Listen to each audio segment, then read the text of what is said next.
All right, so Autarch Urian. Let's see. Quill and Aragorn Star. You guys have kind of met with him before and stuff. Quill and Edge. You guys haven't. It's up to you if you actually met Autarch Urian or not. But from what you know of him or what you've met of him, he's a really good guy. He basically was just an old fisherman who kind of inherited Nessus, and he's trying to rebuild it, trying to fix it up again so it can be that great city that it once was. He seems very noble. He isn't noble-blooded or anything. He's just your run-of-the-mill old fisherman who came in and was kind of handed everything. He's trying to do what he can with this place. He's hiring on as many warriors and as many brave soldiers as he can to kind of go about, tackle the different areas of the old Nessus and kind of rebuild it. Aragorn Star, you guys were in the She-Bitch of Rottenwood Creek, so you guys went out to that area and kind of cleared up the problems, sort of what was going on there. And another one, they had Sisselbeck's pyramid, which he had some people go out to and kind of do some research in this pyramid to find out what was going on and try to get rid of the demon that was there, which didn't go so well either. But he keeps his hopes up that you guys will, turn into something for sure. So all of you have gotten messages that he wants you to go check out the small town of Silkhaven. From what he said to you, or the letters that you got, whatever the case may be, it was about roughly 100 years ago. All the people of this town just kind of got up and left. They followed down this mountainous path, and they never returned. They left. All their food was on the table. Their clothes were hung out to dry still. Their animals were hooked out or kenneled up, and they just wasted away from starvation. And that was 100 years ago. 30 years ago, the previous lord, or the previous Autarch, his name was Autarch Valick. He sent some people out to research and see what happened here, or see if they could get any information. He was actually a very greedy old man. He was hoping that there'd be some sort of connection to magical powers, or something that he might be able to gain value out of this. In the end, he didn't get anything out of it. All the people that returned are kind of batshit crazy. They had some files and research that they had, but he locked it all up so that people wouldn't get it. Autarch Urian has kind of come through, and after opening up some of these old documents and stuff, he's wants everybody to go out again and see if there is anything there of value, and if not, then maybe see if it's something that you guys could potentially rebuild, if it could be reopened back up into a new village and have the halflings move in to start repopulating this area, if it can be saved, basically just get out any kind of information you can to see if it's something worth saving or something worth working with. Aragorn Star, if you're in the main town, you got about 3 days travel from where you're at. Quill and Ed, it's up to you guys how long you've been traveling. But y'all kind of come together in a little coordinated destination that he gave you guys, and it says the old oak tree outside the village. And there's this one huge, massive oak tree that grows up out to the side of the village. Quill and Edge, I know those two know each other. Give us a little bit of information about your character, just so they can kind of know what they're working with or who they're seeing. Just a quick snippet. How does Edge know Quill?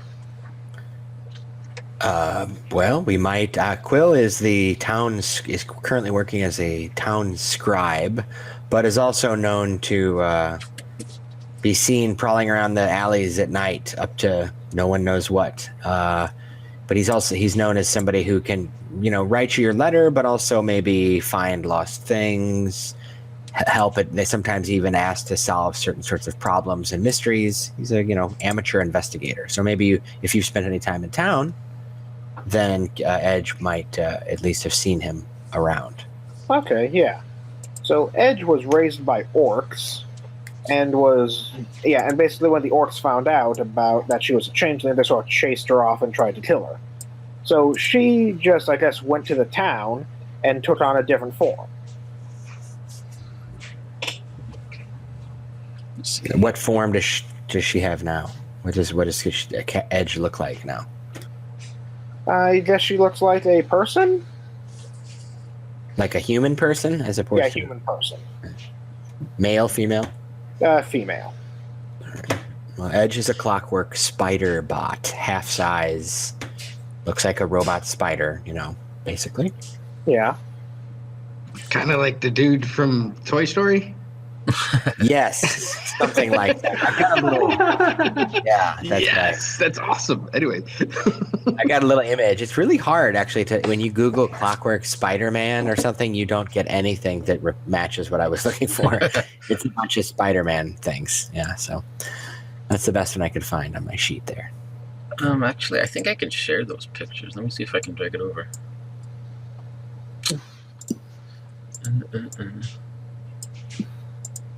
Yeah, there you go.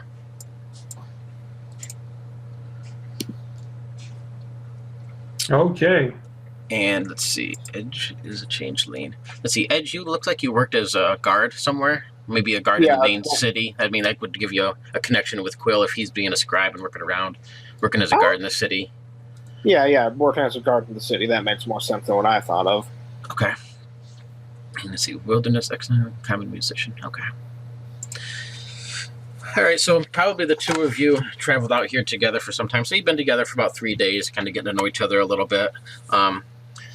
You probably would know of Star and Erigo since they've been on a couple missions. They're starting to make a little bit of a name for themselves. You got the pregnant lady and the half-rusted, rotting away metallic man at the moment. So as the four of you come together, you can kind of see in the distance, and when you come up to this old oak tree, you can see that it's probably about 8 or so at night. You know, the sun is on the horizon, and from what the Lord Autarch told you, it's, you know, he doesn't want you to go snooping around at night. You know, this area is known for the beast men and the wargs that live in the forest, so your best bet is to just lay low till the morning and actually scout this place out in daylight. He said one interesting fact that he was able to dig up about this place was the old bard's tale of a man known as the Gem's Horn Beggar. Now, a gem's horn looks like it's an old ox horn, but they hollow out and they turn it into a flute. I actually have a little handout. I'll show you what one looks like. There you go. And the old tale would say he was just an old beggar type guy who kind of traveled around from town to town. He would tell tales and play music at the inns in return for some food, money, a place to sleep for the night. Just basic work he would help out people with, whatever he could do to make a living, and while still entertaining the people and playing his flute and, you know, trying to make music make people as happy as he could with his music. There's multiple different endings to the story. Now, let's see, Erigo, since with your, you know, background and stuff like that, you've probably done quite a bit of reading. The reading that you know about this guy was that he rose to great heights before being killed by his fans. What happened was he kind of came into this little town, and they all take place in Silkhaven. But he came into this town of Silkhaven and played his music, and the people there were just so captivated by his music that they became idols, and they just fantasized him and they worshipped him more to what he actually was. He eventually came to the point where he realized that all these people didn't love him for his music or love him for himself, but they just loved him for his music, and that's all they wanted from him. And so to try and get away from that, and he didn't like having that attention being idolized in such a way, he refused to play his music. When he refused to play his music, they ended up taking him out to the center of the town. They tore open his chest, took out his lungs so he could no longer play his music, and threw his body in an old well. And it was just like a story about a tragic rise and fall of this musician. Star, you've dealt with a lot of time with the Fae, and when you were trapped down there with the Fae, they told another version of this Gem's Horn Beggar. From what you heard, he was an old musician who kind of traveled from place to place, but he was actually a Fae hunter. He searched out the different demon Fae and the evil creatures of the Fae realms, and he would hunt them down like a bounty hunter, destroying them and sending them to hell. So his reputation for the people that you've dealt with is he's a very, I guess, on the human side and such like that, he's a good person for killing these Fae, but from the people that you've dealt with and the Fae, he's a very evil person who's basically just out to kill them. They eventually, from what the rumors are, they eventually found him and gutted him and burned him at a stake. And Ed, you heard the last story is completely different from what those two heard. It always portrays the old beggar as an old god that was in disguise, that he traveled around to these towns, played his music, but the people who showed him love and compassion, he would return the favor in forms of divine gifts. But the people who would shun him and, just kind of kick dirt at him or abuse him in whatever way, they would end up having a really bad fate that would befall them of some sort. And eventually he just kind of moved from place to place, and he treated the people good that helped him out, and treated people, cursed the people that didn't. There's no really ending to the story. It's just like a moral story to treat everybody with compassion and kindness because you don't know who they really are. So when you guys all kind of come to the center of this oak tree, and you can look down on the town. What would you like to do? All right, so I would first introduce myself to my new comrades, Quill and Edge. So I would tell you that my name is Erigo Metalis. I've been for almost about a month now in the service of Lord Urian. I have had quite the adventures so far. Some of them successful, some of them not. Corey is a former comrade of mine, so I should introduce myself to her. Now, I would actually make some great remarks about your physiological structure there, Quill. I would admire your articulation and say how much I would like to get into it at some point. And I'm so fixated about it that I kind of go out of the path about what I was saying a little bit. And I would very coldly distribute it to everybody, 1 health potion. So yeah, there you go. You can drink potions, Quill, right? Yes, I can. Thank you.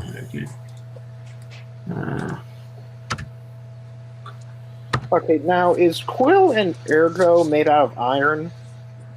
No, I'm actually mostly made of bronze and copper. Mostly. Some of my interiors are made of iron, but not many of them because they rust. I mean, from the way you see, physiologically, what you are able to perceive is that I'm definitely anthropomorphic. I'm almost 1.7 meters tall, 1.8 meters tall, something along that line.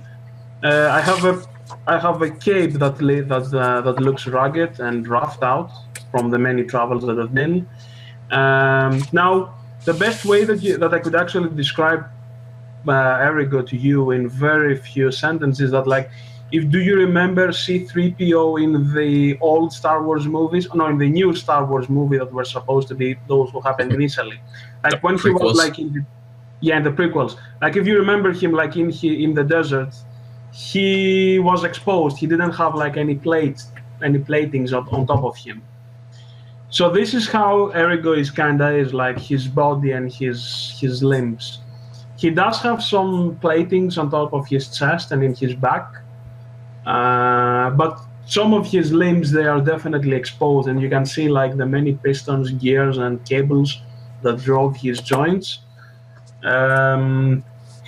His face used to be like a full bronze metallic mask with 3 narrow slits as his eyes and mouth, but half of it is taken away. As you can see, it's probably melted, and you can see some of his internals. So yes, I'm not made of iron, most of it, so that's why I'm pretty light and kind of flexible, but not as durable. I'm mostly made out of copper and bronze. Okay, and what about Quill? I'm made of brass and some sort of magically infused crystal. So, and ceramic, or some sort of. So no iron, if that's what you're worried about. Okay. But brass and basically like brass and glass, basically. Star, I need to get a strength check from you real quick too before we start, or before you walk down into the city, town, whatever. All right. Anything on that? Nope. Okay. Man, come on! Can I not have some strength? I know what this is for.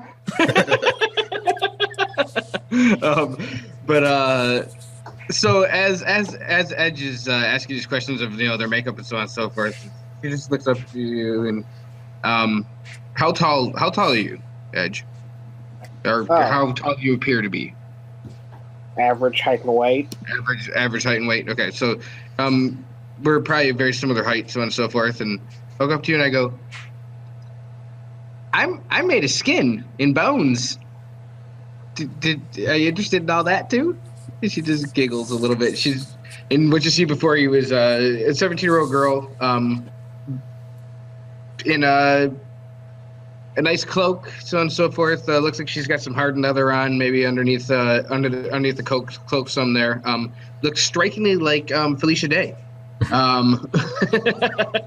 And yeah, she's got some weapons, a small shield that she carries on her, a nice dagger that she got from that first thing. And I don't remember what it was, but anyways, and a scimitar that she very, very much is holding on to with one hand. And goes, "I'm sorry, I'm just a jokester. I'm very sorry. I was stuck underground for most of my life." And I turn around, and as I turn, you notice that she's pregnant. As I turn away. Oh, Edge wonders if you should be here right now. And she looks back over her shoulder. "Oh, I can handle myself there, sweetie. Don't worry about it." Because you appear female, right? That's what you said? Yeah. Okay, yeah. Yeah, don't worry about it.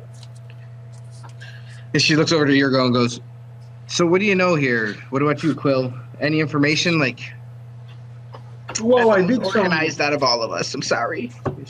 Well, I did some background reading, and as far as I have learned, this Gemhorn Devil Beggar, yes, he was apparently a musician of great renown and of epic bardic proportions. His music was so lovely, and the people around him were so infatuated that they regarded him as a god on earth. They held him really in very high esteem. But what the tragic tale of my story is, or at least from what I've read about him, is that he was murdered by his fan. They actually plucked his lungs out of his body, and they throw him into a well when he refused to play his music for them. Because he realized... What's the name you said there, Ergo? What's his name again? Gemhorn Devil Beggar. That's not the answer to that story. Edge agrees. That's not at all. And I look at Edge and I go, "Whoa, you have a story too." Well, okay, so what's your version of the story? First off, he's no god. He's no great person. He persecuted the Fae. What was that? Edge disagrees. Well, man, it's funny how the story can change hands, isn't it? But what I've known is that he was a persecutor of the Fae. That's what I know. And the Fae is where I was for a very long time. I was able to escape, and she kind of shudders and looks very, very, very hardened by it, and goes, "I always kind of looked at him as a hero too. It's kind of funny because I didn't want to be with them, but they feared him terribly." What about you, Edge? Edge was told the story that he was a god who would go around playing his music, and when people treated him badly, he would curse them. Well, Our stories are kind of the same, though. Just a little different spin on it. Well, Corey, in your story, did that guy was playing a flute? Oh, he was a musician, certainly. So he was definitely a musician. Maybe actually what we have here, they are different wielders of that flute. Maybe the flute is the key, the medium of our three stories, and we just hear about different people who use the flute. Different I mean, chronologically, when have you heard that these, stories took place? Because in my story, he was a human. What was he in your stories? A human for you as well, Corey, and what about you? Edge was told that he was a god who took the presence of a human. Oh, okay. So it's all coming together, but I think Arrigo has got a point. Maybe it is just a perception of the bearer of the flute. Maybe. What do you think, Quill? Well, I'll say that, as a scribe, I've written and rewritten many letters, and I've noticed that when different people write the report of the same event, it comes across very differently. So, for example, a battle report written by the captain who led the victorious charge will read very differently than the one that lost, and so much so that you'd think they're describing two different battles. And given that these are stories from two different sides of the event, shall we say. At the very least, it might be the same person being described differently. Now, whether he was a Fey hunter or a god or what, I don't know. But I don't see why it can't be one guy. Notice the fact that the two opposite stories both had the character being horribly killed at the end. Yes. That might be the same guy. I say one thing we might want to do is check that well if they threw a body in it. Certainly. Maybe he was getting his revenge on these people. That's why they all disappeared. Edge does not think that'll work. That body's been down there for who knows how long. I wonder if the flute's down there. Mm-hmm. From where you guys are up on this little knoll and kind of looking down over the town itself has been, it's 100-year-old, basically ruins. There you can see the foundations of old buildings are scattered about. There's a lot of trees and overgrown brush that's growing around. There is one building over to this kind of side of it. It has part of a wall that's up still, and you can see a stained glass window in it. Looks like it might have been a church by the way the foundation looks at one time.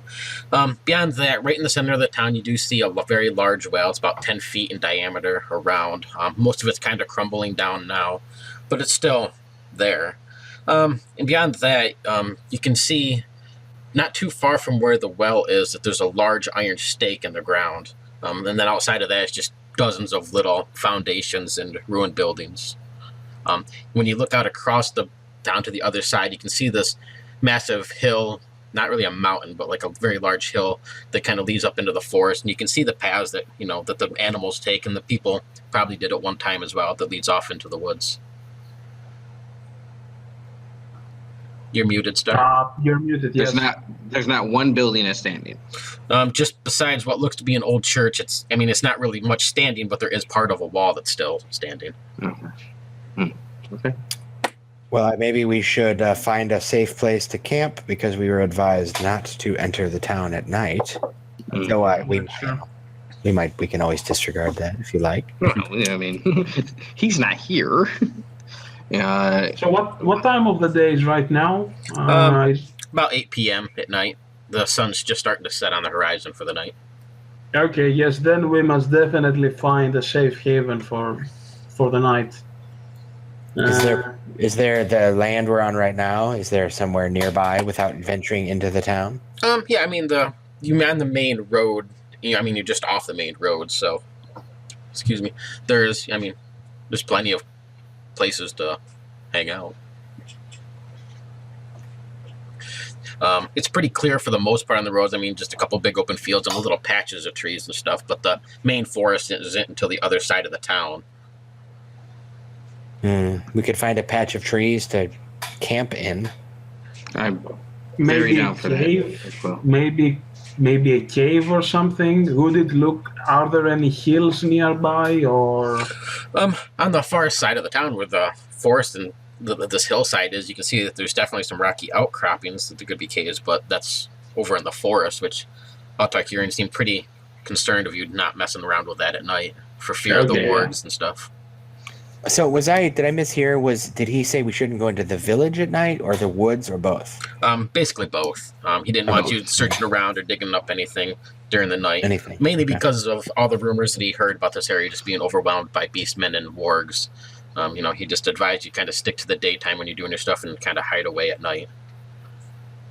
So maybe no campfire tonight.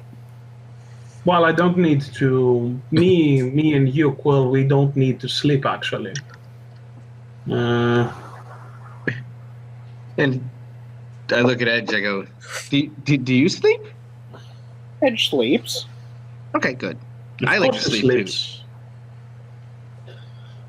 Oh, by the way, I didn't bring with me any ratios. Yeah, sorry, I'm not very considerable about these sort of things. Oh, your rations. Yeah, okay, so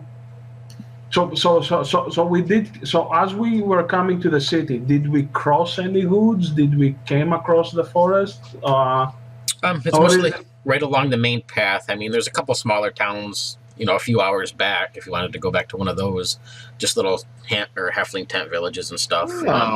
Besides that, there's just little copses of trees and little outcroppings, but nothing significant sized. And I look at the 2 clockwork. I go, "Come on, boys. Are you really that worried? We can just keep watch or do something like that. Don't worry about it." I will keep watch. I know that this is gonna be my responsibility, and I think Quill has a very keen eye. He would be perfect for the job. But due to my recent encounters, I would suggest that maybe we should backtrack 1 or 2 hours in one of those halfling tents, stay there for the night, wake up early, and then come to investigate the place. I think this is the safest. But here's the thing, here, Ergo. We were told not to travel at night, and it's nighttime now. So if we travel now, right? Yeah, but I know you like the rules, Ergo. We can't go traveling at night. And she uses your sensibilities against you a little bit. He goes, so yeah, we'll just camp over here. It's all right. And she starts finding a nice little area. And then she has a piece of parchment that she can write over and over again. And it's resistant to chalk. Is the moon out right now, Morgan? I mean, it's not dark yet, so it's just kind of like when the sun's setting on the horizon. So it has like that orange, reddish sort of glow going all the way across the ground. Okay. Well, I mean, as she's doing things, you see that she writes something on a piece of parchment, and you don't see anything on it, but she just puts it back in her pack. So, but I think we should just hold tight, and then we should go in the morning. What do you guys think? Why not? Yeah, maybe we should try to hide like underneath a tree or something. I don't know. So let's go and find a dense little patch of trees somewhere where we aren't immediately visible for miles around and camp. I asked Quill, can you jump? Can you climb up a tree? Actually, I am exceptionally able to climb. For example, and if there's any trees nearby, I can just scamper up it. I basically can climb up as at the same rate I can walk. Oh, that's a very interesting architectural feature that your creator instilled upon you. I think it would be better if you could basically climb up a tree and like say as if danger approaches. I am happy to serve as lookout. I've done that. I've had back in the day when I was a military detective's assistant, we had stakeouts of sorts, trying to catch the spies having their meetings. It'll be like old times. Okay, so I guess we will try to find a tree, something. Yeah. So somewhere in the trees. I mean, we find a nice bed. Okay, so I will stay watch on the ground. Okay. Edge and Corey are gonna sleep, and you, Quill, you will be on top of a tree, and you. So we are gonna be the watch, basically. Nice. Come on, for the watch. Yeah. Well, first I might, if you don't mind, Ergo, since you know what is required here, and Quill just takes one of his hands and points behind his back where there's a little key. So you can reach your key. That's interesting. I cannot reach it, although my understanding was no clockwork can reach their own key. Nope. Yes, I think it's a weakness that our creators instilled upon us out of fear for our own freedom. It's a form of control, that's right. But now, if you don't mind me being forward, if you turn my crank, I'll turn yours. Yes, I also had the very unfortunate experience to be shut down. I have no idea what messed up inside my control systems. I also turn around and I show him where my key lies. It seems like only polite for 2 clockworks to make sure that they'll cook their food, right, and have their rations and water or whatnot. We don't need that. We just need our springs. Absolutely. No, it's all good. You do what you gotta do. So they're over on the side, cranking their cranks together. And Star and Edge, you guys can sleep. Do you want to do anything else before you go to bed? No, I can't think of anything. Okay. Yeah, I'm gonna heed the warning and be good tonight. And not do anything at night. All right. Quill, just give me a perception check. And actually, being up on the tree, give yourself 1 boon. Okay, just let me get to that screen. There it is, and there, and 1.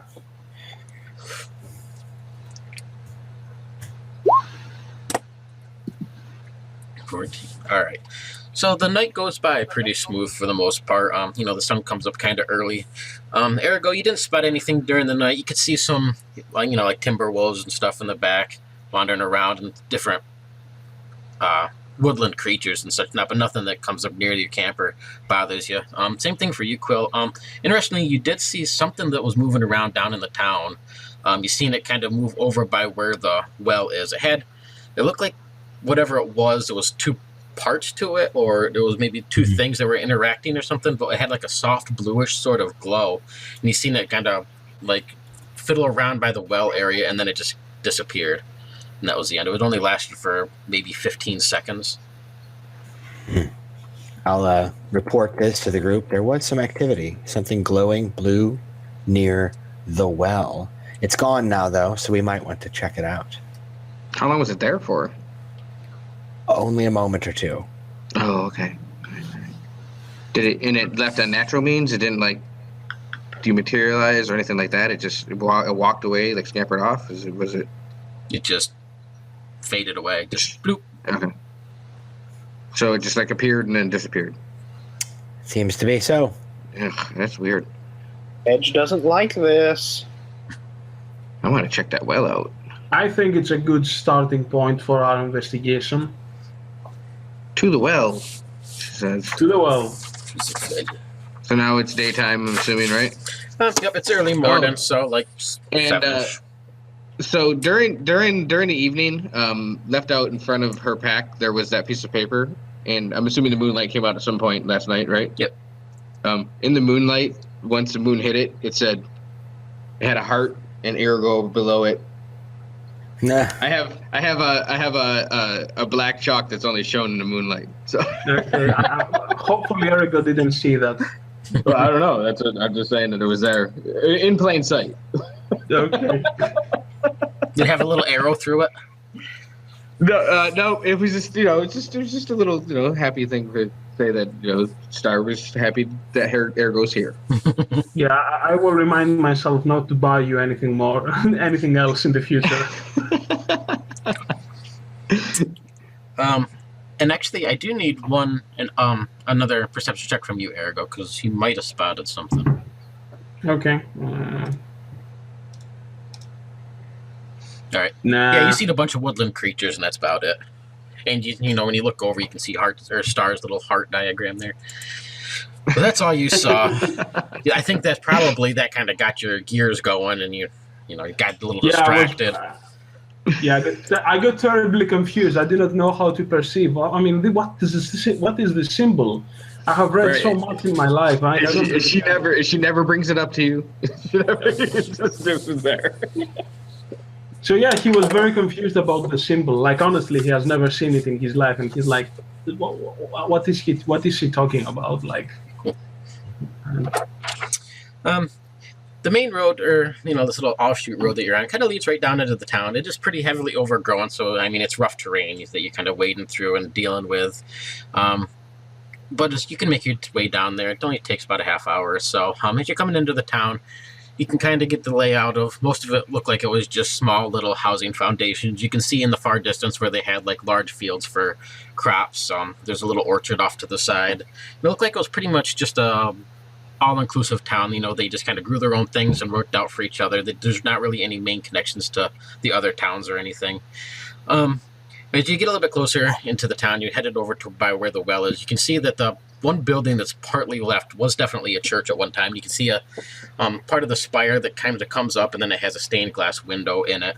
When you get to the town well, you can see it's about 10 feet in diameter. Across the center of it is a iron rod, and it hangs by an iron chain with a little bucket that's rusted away on it. You can hear water splashing down in. When you look over the edge of this well, though, you can see it's probably a good 30, 35-foot drop. All the way down to where the water is. The stones are really loose and crumbling around it, so getting anywhere close or trying to lean on the stones, you'd probably be a little risky. Well, maybe we should look before anybody thinks about going down that deep, dark, dank hole. We should look. Edge is not touching it. Yeah, we should look in the church. I assume Yes. can we pull up the chain, or would that require leaning and being risky? Yeah, you'd have to lean out because it's out in the center of this well, so it's about 5 feet out in front of you. I mean, unless somebody has something they can reach it with, you kind of have to support yourself on the side of the stone well to reach out and grab it. Edge has a staff. I have And a staff as well. And I have rope. You know, like here, hold one end of this rope, and I just walk to say to Edge, who's standing at one end, and I just walk around the other edge to the other side of the well, holding it up in the air, and then I just keep walking along, so that I have now roped the rope around the chain. Yep. Just start pulling the rope in, right? Yep. You can see it's just it's a solid rusted chain. It's definitely iron, which you will recognize immediately, Edge. The bucket on is pretty much all rusted away as well. You don't really see anything interesting about it. It looks like it was just your basic bucket and chain to get water with. So nothing in the bucket or anything like that. No. If it was, then it's all rotted out kind of on the bottom of this bucket anyway, so it probably fell down in. Right. All right. Well, then I guess we'll release the chain back into the center, and I guess before I do that, I'll tie one end of the rope around it, maybe, and say, well, should we choose to descend? Well, then again, I'll just leave this here for now because that might not be a very safe anchor to tie our rope onto. It'll send us down. Is there anything else around that could serve as an anchor, like a tree stump or a?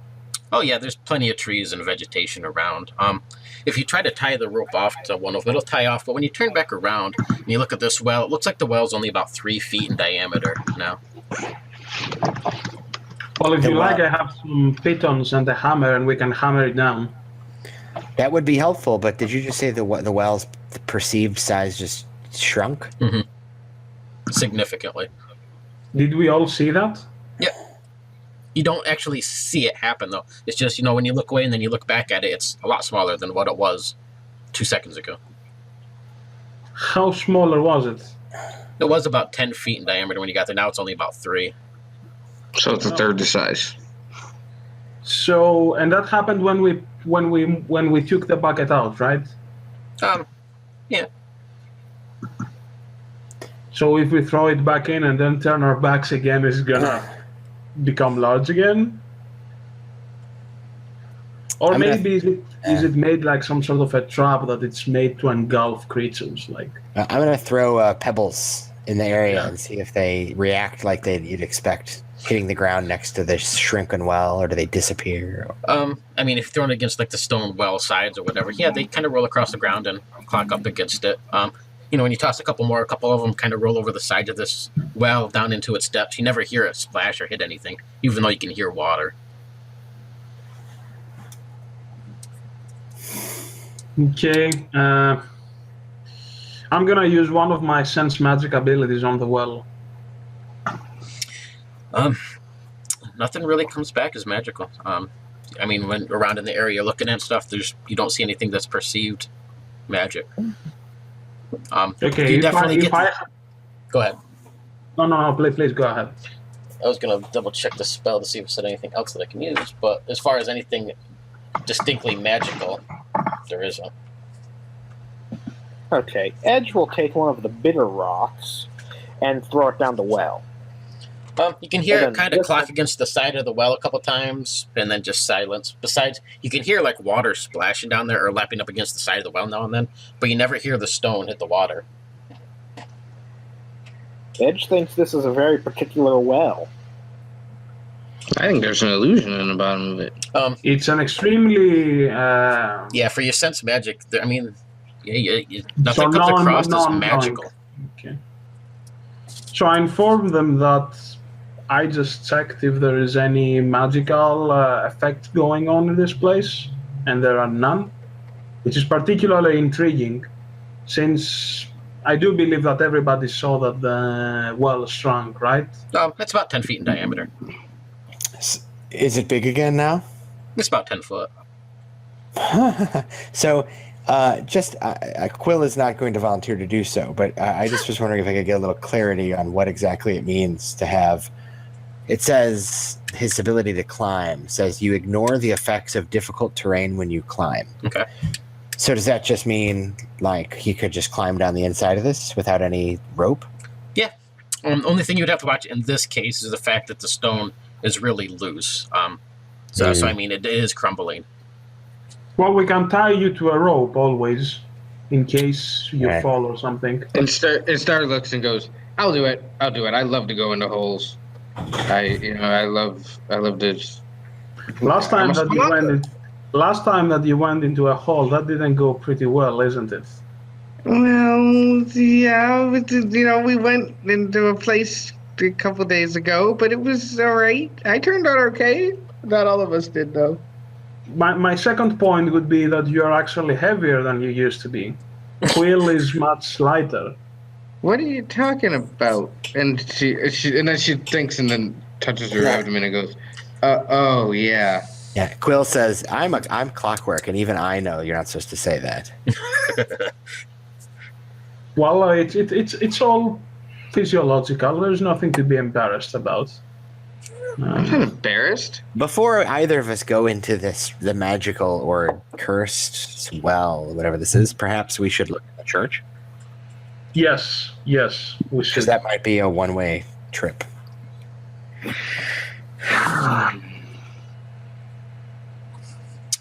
And, Quill starts scurrying over towards the church. It's nearby, yes? Yeah, only a couple yards over, like 20, 30 yards away. Everybody else following with him too? Yeah, I suppose. Yes, I do.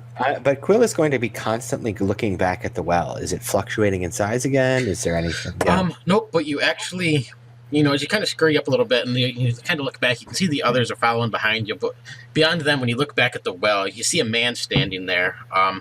He's kind of hunched back. He wears really ragged-looking clothes. He has a cloak, excuse me, tied around his neck, and it kind of flows down. It looks like it's made out of some sort of animal hide or something, but you're pretty sure you can see faces that have been stitched into this cloak. And he has a hold of a girl who's maybe 17, 18 years old. She has a really soft pastel blue colored dress on, and he grabs her and he kind of pushes her over the side of this well, and you see her scream, trying to grab a hold of whatever, and the chain breaks as she grabs a hold of it where it's rusted away. You can hear her scream going down this well until it's cut short. When he looks back at you, you can see his face is distorted a little bit. Let me send you a picture of him. Okay, did we hear any of that? Whoa. Yeah, I didn't hear some of it because it died for me. The screen died. Okay. Yeah, it just all the videos went away and then I had no sound and I reloaded and I heard you talking about him having so we missed some of it. You guys missed a good one. Nope, I'll do a refresh. So Quill is gonna go check out the church. I figured you guys are kind of following around. Ergo said he was anyway. Excuse me. Yeah, I'm certainly gonna follow. So as he's kind of scurrying away, when he looks over his shoulder at you guys to see if you're following or whatever, he sees the image of a guy dressed in rags. He has a cloak on his back that looks like it's out of some sort of animal hide or something, but it has faces that have been stitched into it. Looks like human or humanoid faces or whatever. He's hunched back. You can see one arm's a little bit longer than the other. He has a hold of a girl who's probably in her late teens, early 20s in a soft pastel blue dress. And he grabs a hold of her and shoves her over the edge of this well. She tries to grab a hold of the chain or something to catch herself, but it just breaks from the rusting of it. And you can hear her screaming down the well until it's cut off. And then when he looks at you, you can see this picture that I just brought up for you. You see his face is all kind of deformed a little bit. He has almost like a huntsman sort of hat on and a huntsman vest. Quill's... And he's a tangible person, or is it somebody that we can't? Well, he looks to be, but Quill, as you two lock eyes, he kind of snarls a little bit and he just rushes right at you. You can see he's pulling a small dagger out of his vest. What do you do? I yell incoming and to alert my friends, some of whom I assume are not looking at this. And just clarification, did you say faces stitched in? Do you mean decorative, or do you mean skin? Literally. It looks like literal skin faces have been stitched into his cloak. That's unpleasant. That's rather unpleasant. Yeah, Quill will be. I'll be moving kind of laterally, away, out of his path. Right. He doesn't seem to recognize or assimilate that these other people are with you. His eyes are like just dead set focus on Quill. So as the others kind of turn around, you see this man just rushing straight towards Quill. So who would like to go fast? I definitely would. Me too. Do I get that? Yeah. I'll go fast. Okay, And and if everyone else is. okay. So yeah, he's just headed straight for Quill. What do you guys like to do if everybody's gonna go fast? I'm gonna cast Arcane Armor on him. On Quill? Yes, on Quill. Okay. So Thank you. Just an arcane. No problem. And that does plus. I increase your armor by 2 if you're not wearing any armor, which I assume you're not wearing any armor from the picture you gave me, right? No armor. Okay, so then you get 2 extra armor. Great. Thank you.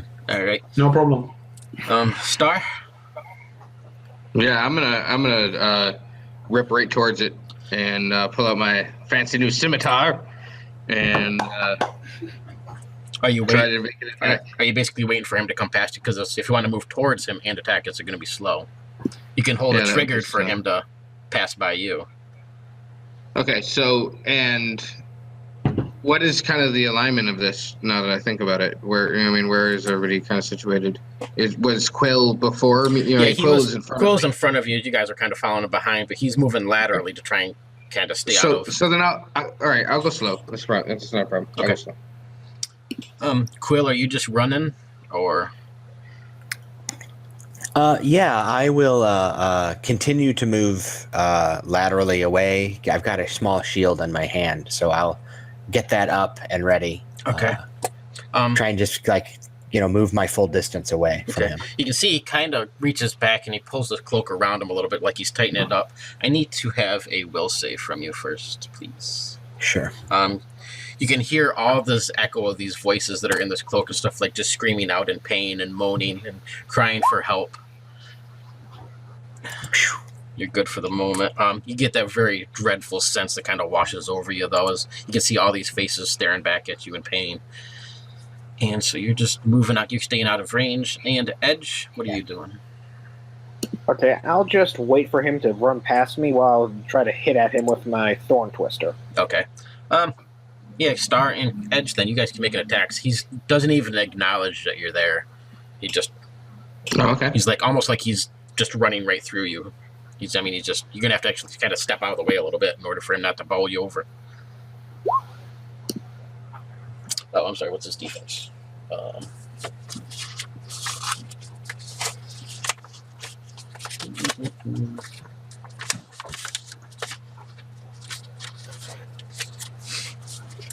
Suppose I could use it. Let's see. Defense is a 16. Okay. 13. Edge, your Morning Star, when you kind of go through, it just like whiffs right through him. You can see you would have hit him, but it just kind of right through his body. Star? Okay. Hold on one second. Just want to make sure everything right here. Okay. Yep. There's that. No, missed. And, the same thing for you. You got your scimitar, so you kind of slash out. Maybe you're trying to hit his legs or something as he runs by. And, yeah, your scimitar just passes right through him. You could definitely got a hit, but he just kind of passes through. As he kind of does pass by you, though, he kind of turns in your direction, kind of like he acknowledged you're there a little bit, and he kind of growls at you, but he still just heads straight for Quill. He does stop long enough, and he just kind of hurls the dagger that he has at you, Quill. What is your defense at the moment? Well, thanks to the arcane armor, 16. All right. Let's see. He has +2. That's a hit for sure. Ooh, most certainly. And take 5 damage. right. As soon as this dagger, maybe it hits you, maybe in like your shoulder or something, and it kind of lodges in there. You definitely feel the pain of it, and you could see some of your gears or whatever's in there kind of hitch up for a moment. Then the dagger fades away, and when you kind of look back at where he was, he's gone. He just poof. Ouch. That is not just an illusion. So, And now it's gone? It's gone. Yeah, when you guys look at it, maybe it seems like you never actually see it disappear, but as soon as you take your eyes off of her just for a millisecond, you look back where it was, he's gone. so how's the well size? Is it now big or is it small? Well, it's about 4 foot in diameter. So it's kind of in between what it was. That's what it was. Okay. Did we have a look of that man? We did see the man, right?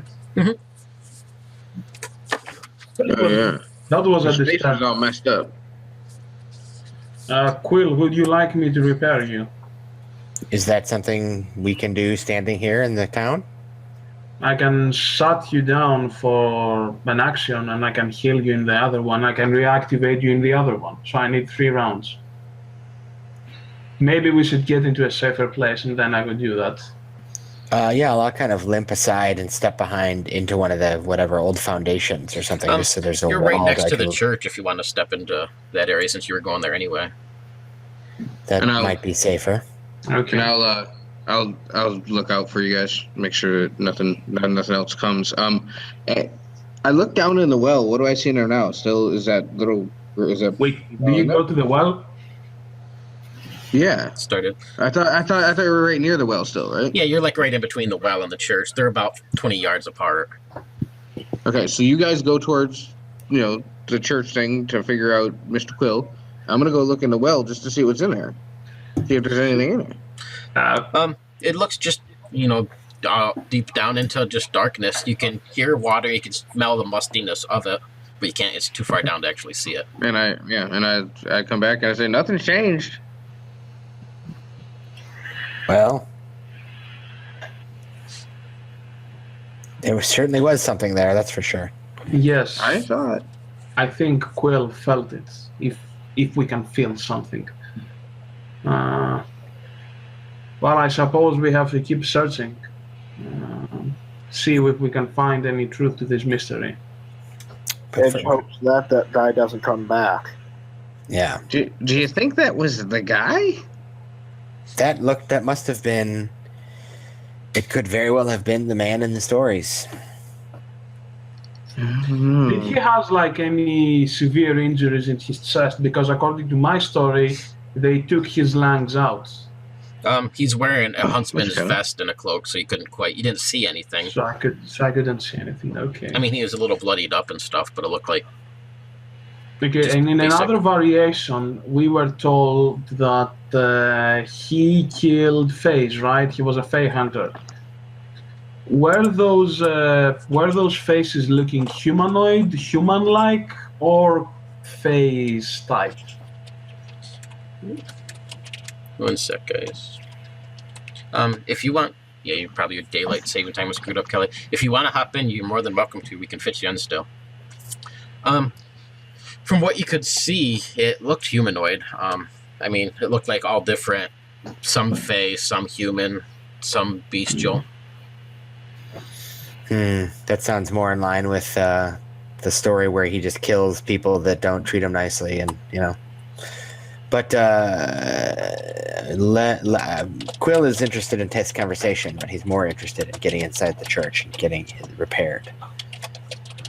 All right. So he's gonna step inside and say, look around and say, very well.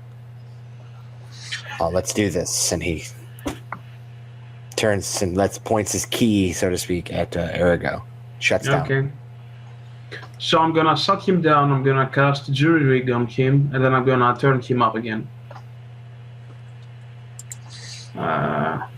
If I'm successful, I will heal you for 1d6. Do you need to roll anything for that spell? Yeah, Okay. not to shut him down and to no. If I could, I can shut him down, I can repair him with my kit, but that takes an hour and I have to use an intelligence check. But since we are inside the village, I will use my Jury Rig. It's a cantrip, I can cast it 2 times per day. And it says that it can fix an object. Now, when I shut you down, you count as an object. Yep. So that's why I actually picked that spell. I'm like, if I ever run into a clockwork, I can actually heal him. That's great. I appreciate it. Coincidence. No problem. Very convenient. So yeah, do you roll the 1d6 or do I? Whatever you prefer. Maybe you will roll it and help me off the embarrassment of rolling a 1. All right, fair enough. I'll relieve you. I'm happy to roll Thank the you one very for much. you. I always make the other person roll. Healing points, yeah. I will drink some water in your honor. All right, there you go. That's good, pretty good. I only got 4, so or 5s. Okay. I could use my second one as well to fix you completely. I might. Let's save it. Okay, Yeah. let's save it. Just because, I might be damaged again, and then I might want the rest of that D6. I only got 2 points left to heal. So. And you do have a healing potion, right? And I have 2, and I have something called Nimble Recovery, which would let me heal if I need to. Okay. Okay. So we're Thank you. you're good? There's some neat stuff that Yeah. us rogues have. And she looks over to you and goes, "You can recover too? That's kind of cool." Well, that was part of my training in the military, so. Yeah. All right. So yeah, you heal your hit points back in there. Thank you. Get you set on that. And you can see that Erigo, he's very infatuated by your mechanical structure. Like, when I sat your keys, I kind of like I kind of peeked into your internal to see, oh, this goes here and that goes there. He's a peeping Erigo. And Star kind of notices you do that and goes, Yeah. leans over and goes, I think you cut out. Yeah, but I think it's kind of rude to look inside somebody like that, isn't it? no, I don't think so. Doctors do it all the time. If I will operate on you, I will have to look inside you. Yeah, but you look like you want to take some of those things. Well, I would like to examine them.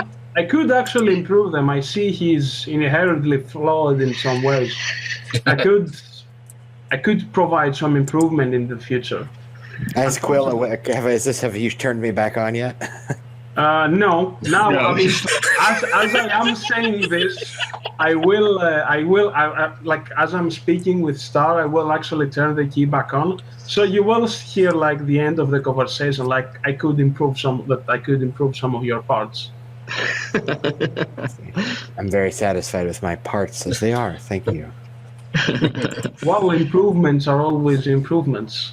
I wish I could instill them upon myself, but I can't. Maybe another time. Let's see. All right, well, so you're good to go, Quill? We don't have to wait here no more? Okay, good. So I turn around and I look for Edge. Where has he been the whole time? I guess inside the church also. Just inside that little structure? Okay. I'm going to tell you what, and I look over at Edge, I go, you look like you like to fight, don't you? Not particularly. I mean, Edge does what Edge needs to do. Can I ask you, why are you referring to yourself in a third person? Edge always does that. Okay. That's not a fleshling idiom that I have encountered before. That's why I ask. I thought I was the only one that thought that was weird. I didn't say it was weird. It was peculiar, in a sense. Unique, if you prefer the word. But anyway, I think we kind of went off the tracks a little bit. I think we should search the church. You want to give me a perception check, Ergo? Yes, I will. Sure. You kind of move around. You can see that this real building has pretty much been turned to rubble for the most part. There's a few standing walls that are 2 to 3 yards in height or so. You can see what used to be, it looked like a hatch or something, kind of went down into the basement. There's a couple bones that you can see that are down in there, like part of a leg bone that's sticking out. As you pass by the stained glass window too, you can see that that's still intact for the most part. It has some cracks in it and it's looking a little rough, but it's still in one piece. And the picture that's in it, it shows the town and it kind of shows the mountain behind it. But you can see this man playing what looks to be like some sort of flute type object or whatever moving up the path, and behind them is just hundreds of people that are like dancing and crawling along the path behind them. If you look really close to it, you can see that all of their faces are distorted, and they're like kind of like screaming out for help, or you can see that they're in pain. And as you stop and you stare at this for a moment, you can see that you can actually see tears kind of running down their faces. You can see them mouthing help and screaming out in pain. I need a will check with 2 Banes, please. A will check? Okay. From all of us? Or, nope, just Erigo. Just Erigo? With 2 Banes, right? Yep. Mm-hmm. All right, so give yourself 1 insanity, and you're frightened for however long you have at the moment. And you can almost see some of these bodies moving and contortioning at odd angles that just aren't natural and stuff. You kind of rub your eyes or whatever you have for eyes, and you kind of look back at it. You can see it's all back to normal again, but it still shows the picture of this man leading these people down this path, playing music. Okay. Well, Erica gets kind of rumbled, I guess that's a proper expression to say this, about it. He takes half a step behind, and he says, this is a very peculiar and strange place indeed. Things are changing, and not in a rational way. So initially, so from what I saw, I could kind of confirm partially what I've been told and partially what Edge has been told, right? I mean, so they were infatuated by his music, but they were not, but they appear to be in pain, right? Yeah, definitely in pain. And they look like humans. They don't look like Fae. Yeah, they all look like human. Okay, so I will describe to my party what I saw briefly on that picture.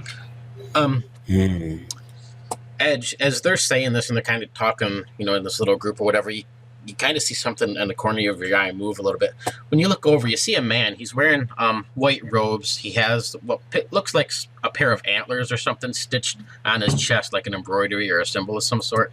There's a little girl in a blue dress sitting in a chair in front of him, and you can see he's like yelling at her. There's no sound. You can just see the image. And he's pointing his finger and he's yelling at her or something. And he turns around. And when he does, you can see the little girl just start sobbing in her chair. This man, when he turns around, you can see his face kind of glares at you. He has a little bit of a grin on his face, like he's really enjoying this. And I'll bring up a picture of what he looks like. So you see that guy again? So you see his face, and he kind of snarls. He has a little bit of a laugh. You can see he picks up what looks to be a pair of iron manacles or chains of some sort, and he turns around and slaps them over the girl's wrist, and then the both of them just kind of like fade away in the blink of an eye. It was the guy who attacked us? It looked like him, yeah, but he was wearing like the white robes and like a priestly outfit of some sort. Okay, Edge will rub her eyes and then say, did anyone else see that? See what? I was observing the scenery over here, and I pointed the picture. No. There was a man in robes with a small child. When? Wow, where? Over there. No. You said I another. think that your eyes are. I think that your eyes are playing games, Eds. Well, I thought my eyes were playing games too until I got stabbed by one of these visions. Well, So, what was the? And it was where? And she starts asking you to point. Okay, Edge points to where she saw it. Well, it could be kind of like in the center of this, what the room might have been at some point in time. Looks like it was just like a small officey sort of area or something by the size of it. Quill would like to search this area of the church. Search inside the church. Look around. For the most part, like I said, everything's kind of been crumbled and down. There's a lot of rough stonework and stuff. You do see the stained glass window, and when you pass by, you get the same. You don't get to see all these faces moving or anything like that, but you definitely see the beggar leading these people down the road or whatever. And then you pass by where it looks like there was a hatch in the floor. There's some rubble strewn about, but you can see a leg bone and part of a bones of a foot sticking out underneath. So does it look like you could go into that area? Is it still no, it's accessible? all caved in and everything, but it's just basically a hole in the ground now, about 2 feet deep, maybe about 3 feet in diameter. And nothing in there, nothing to find in that little area. There's just a couple big rocks that have been crushed down on top of what looks to have been a skeleton. Okay. And you said there's no up, right? You talked about is there a steeple? Just part of the wall of one that doesn't actually go Okay. up anywhere. Okay. And no second level or anything like that. Okay. No. And no sign of a basement, right? Just this. No, just that one area. No. Interesting. I go walk out and walk around the other side of the wall, and make my way across. You know what I mean? So, to come out to the other side, and then eventually I'd be able to see back into the building, right? Yep. Because it'd be okay. Yeah, there's. Do I see it when I go around the outside? Do I see anything? You go past the window. Okay. I look through the window from the outside. It's the same thing as just looking at it from the opposite side, but I do need a will check because as you kind of look at these things, they don't look like they're moving or doing anything, but you hear like the soft sound of a flute playing in the background and people screaming out in pain and agony. You need a will save, huh? Yep. No banes or anything. This is just straight up.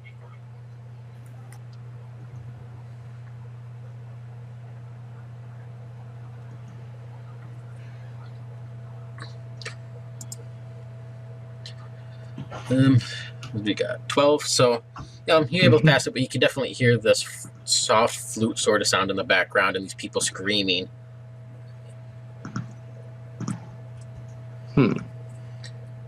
Okay. And then when I look away, I don't hear it any longer? It continues on for just a brief second and then fades away. You could almost swear you heard it behind you back towards the forest. Yeah. But then it just fades away. All right, and as I get, I walk around the building, nothing else. I walk around the wall, nothing else, or is there anything else? Nope. Okay. When I get back, when I get back, I'll climb up that side. Is there much of a climb there, or can I just climb back into where they were? We can just climb back into where the wall that has the window on it's probably about 10 yards in height. That's like the only solid part that's left. All the rest is just rubble and a couple feet in height. You can just step over it. I'm going to turn my light on real quick. No problem. Maybe we should break the window. You think? Yeah, that's. Well, that was. Don't worry, I was already on that. Nope, we don't hear Kelly. If somebody wants to type in, just have them. Yeah, I was gonna say let him get the read thingy from his browser and make sure that his cogwheel is set. Yeah. So do you want to do that, Star? It looks like every time someone's looked through this, you and Erigo both have reported horrible visions. Then again, it's not like the window's doing the work here. There was no window when I got attacked. I think we need to decide whether we're going to go up into the woods or go down the well. There's also, like all these little random house foundations out and around you, just dozens of them. They don't look like they're anything of use, really. But you could definitely pass by where there's this large iron stake that's been planted into the ground. Right. Yeah, Edge, I know you probably won't want to, but I would like to go examine that.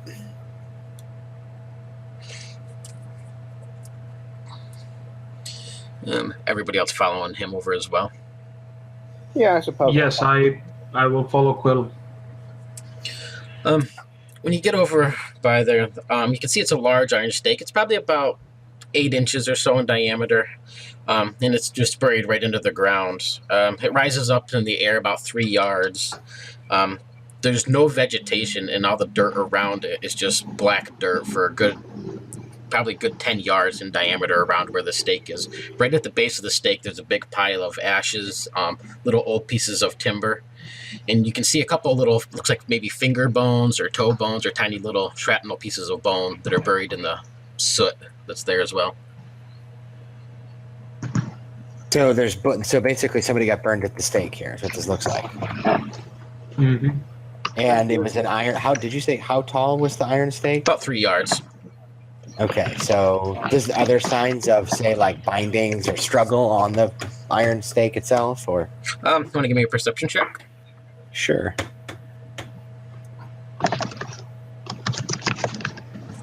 Awesome. 11. You can see that there's definitely looks like there was at one time. You can see what's left of a few small pieces of iron chain hanging the back of it, or hanging off the back of it, and probably some leather strapping or something. You can see bits and pieces of that left in the soot as well. As you're kind of looking around here, you can hear something hit next to your foot, and when you look down, Quill, you see a black bird that's on the ground. You can see looks like it's been tore open. Its stomach area has been tore open, and it's laying on the ground beside you. And then there's like another thump and another one, and within like a matter of 30 seconds, there's just dozens of these dead blackbirds raining down around you. If you look up, there's like nothing in the sky. Excuse me, Morgan. You said that they were black birds, like crows or something. Yep. Okay, so maybe these are crows that they used to like eat the dead bodies, and they died from eating the dead bodies. So, yeah, I mean, that's disturbing. Is there... And when we look up, there was nothing, and like nothing was falling out of the sky? You can see like the birds, but it's almost like they just came out of nowhere. When you look up, there's like no more birds, but when you look down, there's just dozens of birds, dead birds that have been gutted around on the ground. Does it look like they've been bitten out, or they've exploded, or they've been cut with a knife? More like they've been cut with a knife, or like literally ripped open or something. And then I'm going to search a little. Did that search I just rolled for, so to speak, include searching through the ashes and fragments of bone? Because I would want to look through that. Yeah, the only thing you really found in there was the little bits of fragments of bone and little pieces of leather strappings. Yeah, that's about it. Okay. I'll take one of the fragments of bone. Just maybe it'll be useful later. Yep. Anybody else want to take a look around or do anything right here? Well, as you move does the bone? As you move around and stuff, and you think about all these dead birds and stuff. If anybody happens to look down to grab one or whatever, you'll notice there's no birds around your feet.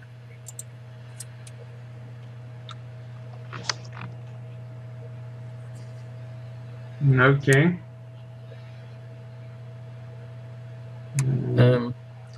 Can you say something, Kelly? See if we can hear you. Are you talking to us? Because if so, we're not hearing you. I don't see his audio settings pop up on mine. Or, I know sometimes you have to hop out of roll 20 and then hop back in, and it'll refresh it. You can also up in your I did that once. Up in your URL bar, there's a little thingy to set your camera and audio settings as well. Oh, I heard something. Did anybody else want to look around here? Well, I just would be curious to see, ever since the birds disappeared, is the bone thingy that Quill took, is it still there? Does he still have it? Yep. Okay. When you look over at Quill, you can see that it's still in his hand or whatever. Ergo, you can hear somebody chanting behind you, and when you turn around and look, there's nobody there, but you can hear people begin to chant, "Die, witch, die," and it's kind of getting a little bit louder and louder. Nobody else can hear this, but when you turn back and you look at the stake, Ergo, you see a woman. She has a soft pale dress on, and you see she's been tied up to the stake. Her feet are bound. Each of her arms has been shackled by iron shackles that are attached to the stake behind her. And you can see this man, he's wearing a townsfolk type of uniform, very farmerish looking. He has a pitchfork that's been laid down on the ground beside him. And in his hand, he has a torch that's been lit. Does Ergo have any sense of smell? No. No. All right. No, he doesn't. You can see him, looks like he sprinkles something down around, and then he drops the torch. You can see the flames just go up this girl's body. When he looks at you, I'll send you a little picture. There we go. You see this guy's face when he kind of looks back at you. He lets out a bit of a growl, and he rushes right at you, Ergo. What do you do? Okay. I'll use Arcane Shield as my trigger action to instill him 3 Banes. 3 Banes. Kelly, I'm guessing your mic is being manipulated by Skype or something. If you have one of those open in the background, that can kind of like monopolize your mic. Yeah, I know mine does. If I have any other things in there, that'll take over from my mic. I have to go up into the URL there, and I have a little, looks like a camera icon. You click into that, and I can adjust my video and my audio settings as well. All right. Over near where the bookmark is. Yep. Also, it kind of depends what browser you're using. I know Roll20 doesn't work with Edge or Internet Explorer very well, but Chrome and Firefox it works great with. Yeah, doesn't work with Safari either. No. Ergo, you gave him 3 Banes. Oh, there it So is. basically, if I do have, Hey Okay. guys, Hey, Kelly. Hey, man. I'm live. All right. Well, I'm sorry I missed the start because of daylight savings happened back there, right, in the U.S. yep. Yeah. Yeah. Yeah, here it doesn't happen for another 3 or 4 hours here, so No problem. I will. Oh, sorry. I will fit you in just a second. no problem. I'm looking for an avatar right now, so take your time. Okay.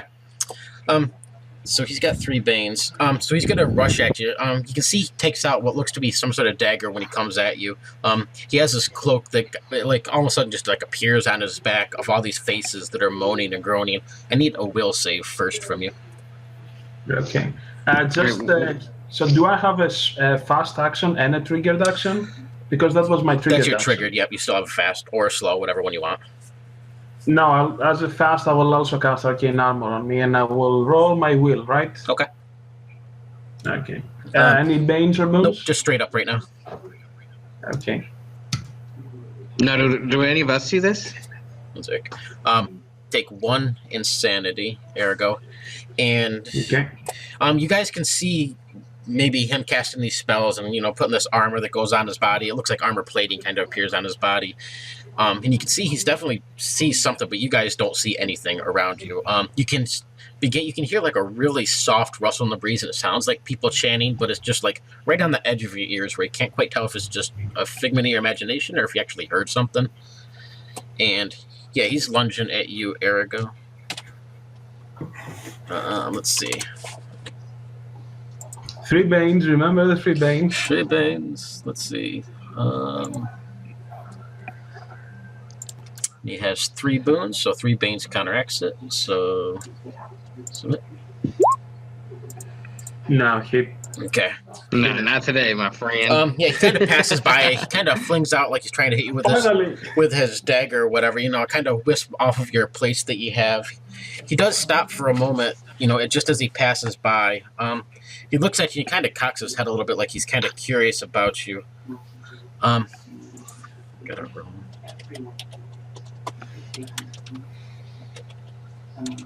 Yeah, apparently he got frustrated because I'm not made out of flesh. He's like, oh, I like to cut things up, and I can't cut this guy.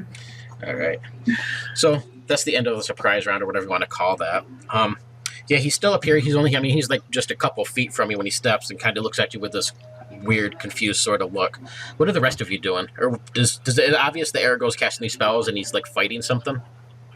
Yeah, Oh yeah, I think it's really very obvious. it's very obvious when I cast spells because actually the arcane seal it appears like it's almost in an instant. Like when I get my glimpse on him, and when I actually see him charging at me, again I have this floating thingy that I use to cast my spells, which for the rest of you it's kind of like it's a crystal, it's a blue crystal that it has some spheres around it that they.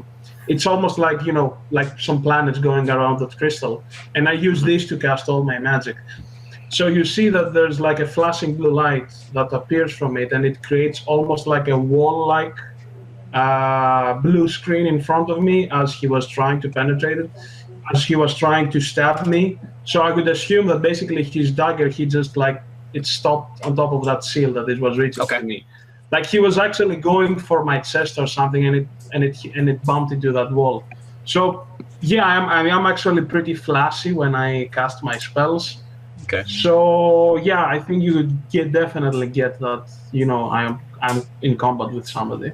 Can I infer like the general location of this creature being that like where Ergo's facing? Yeah, I think so. Plus where this had this wall up here in front of him. Yeah.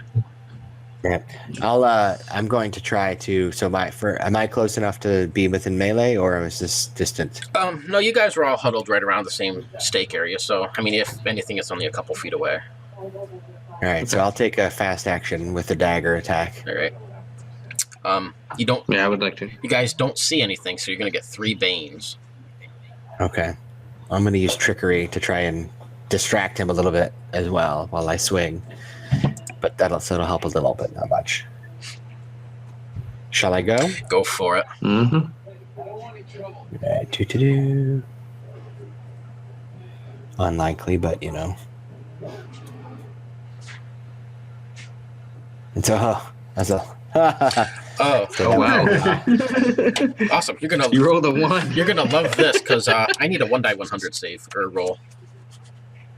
Yeah. And as soon as I see him hitting, I can still do some of these improvements that I was mentioning earlier. 27.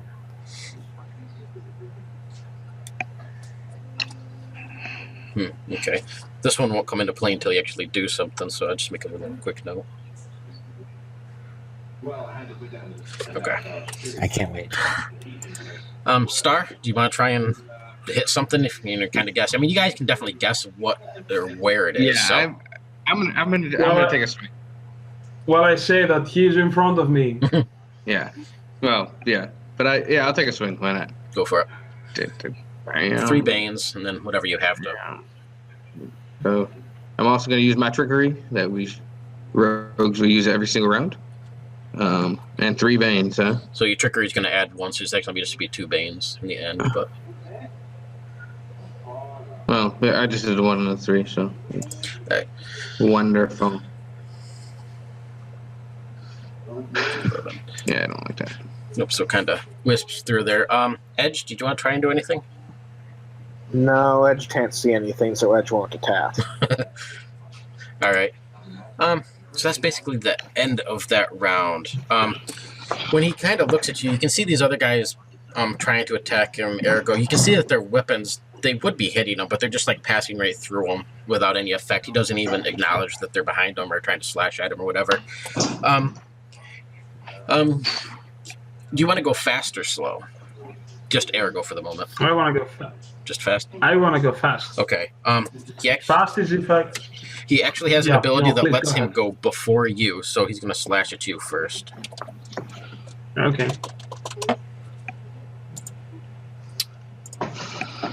And he's got 3 banes still, right?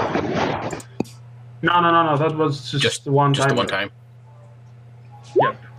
So, let's see. So 3. Actually, 16 is my armor. Exactly. All right. So that's a hit. 1 die 3 plus 2. So take 3 damage. Okay. He kind of lodges this curved dagger into like part of your chest area that has just enough of a seam. You look down at the dagger and you don't see any dagger there. And when you look back up, he's gone. You just see your 3 companions in front of you. Okay. Kelly, who's your player? Who's your character? Name is Spank. Stank. Spank is an orc. All right. Let me bring out your character real quick. Yeah, Stank.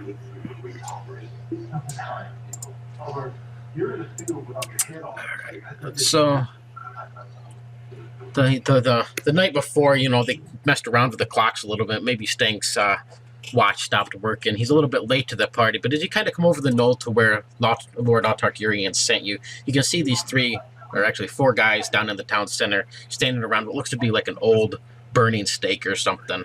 The 4 of you kind of look up. You can hear him kind of coming down the path towards you. You can see what does Stank look like?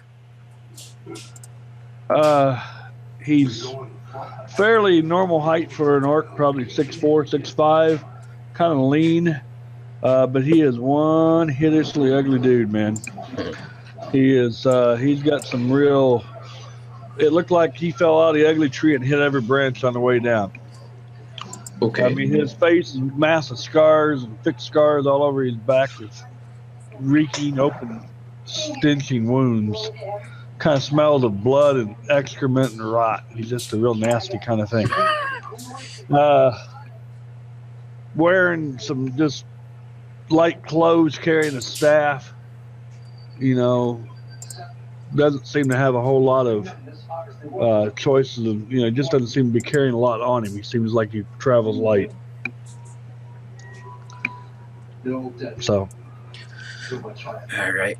So what do you guys do when you see this man coming down the road? Yeah, none of you have traveled with him before, so.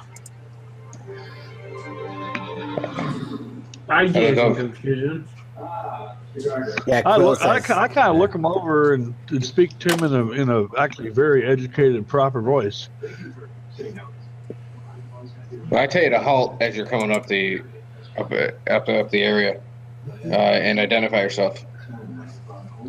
No problem. I'm a traveler like yourselves. I'm just here looking for companionship on the road, perhaps. My name is Stank. Quill turns to his other companion and says, "Everyone else can see and hear this guy, right?" Yeah. Yes, One of his yes, ghosts. he's Yeah, probably material. Yeah, he seems to be real. All right, hey Stank. Why are you here? The four of you would probably have How did noticed you that make it here? there was supposed to be another fifth person named Stank, so. No, I'm looking for a group. well, I think you found us. Well, Yes, everybody you did is- came a little bit late.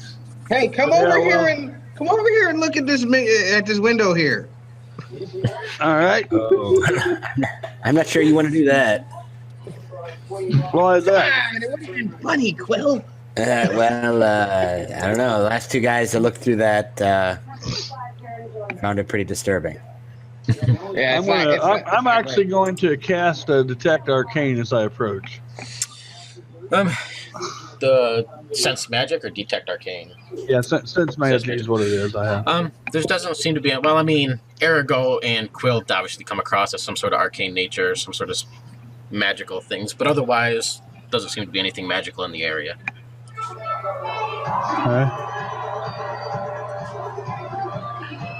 Okay, so no actual magic anywhere around it. Nope. Yes, I've tried using that incantation, fellow magician. It seems that although everything is not in order and is out of the ordinary, by far, there is no actually magic involved in this place. So what's your version of the story? What have you gathered so far as fairy tales and stories? And I don't blame you. Does he know anything of the story? It's interesting that you would ask that because I do know a little bit about such things. I've been studying folklore for quite some time. What do I know? Do I have any possible insight to? Let's see what you got. So here. what's your insight? Yeah, what's your insight about the Gemhorn Well, David background? I have professional. I'm a professional of folklore and occult. So If you want to give me a intellect roll with, if you have occult and occult, so I'll give you two boons on it. all right, how am I going to roll this on here? There's no automatic system, is Yes, there? there is. If you open up your sheet Okay. and you can roll down Yeah. to the intellect ones, there's a little dice-looking thing that's next to intellect. If you click that, it'll Yeah, pop up and yeah, ask you how many boons, how many banes, Ah, okay, cool, and everything's figured right into the roll. nice. And it's always fair.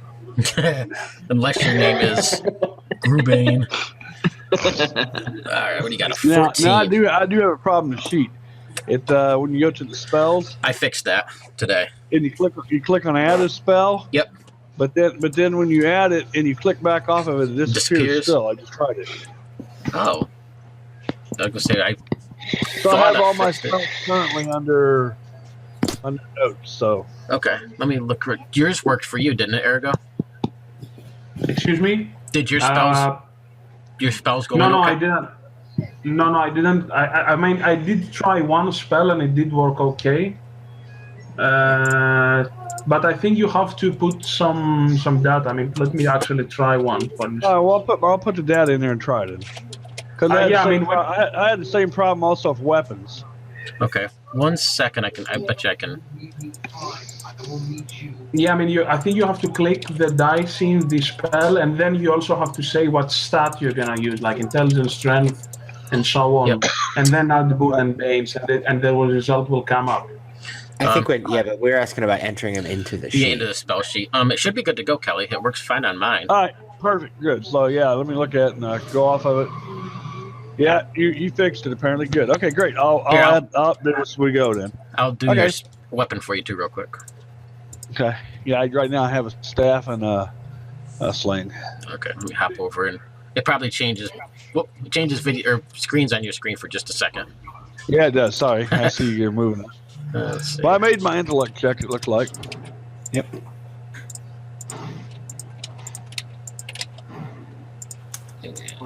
Yep. Okay, you should be good to go on those. So just fill them in whatever comes around. Okay. All right. Let's see. You got a 14. So you were sent here that as far as what Lord Autarch Urian sent to kind of research a little bit about this town. And there used to be an old story about a man called the Gemshorn Beggar who's here. Gemshorn is sort of like a flute made out of an ox's horn. From what you heard about the story, there's multiple different endings and multiple incarnations of the story. But about 100 years ago or so, all the people of this town just kind of up and left. They don't really know where they went. It's said that they went down the mountain path, but they left like all their dinners on the table. They left their clothes hanging out to dry, their animals tied to stakes, and everybody just completely left with no word and no recollection of where they went.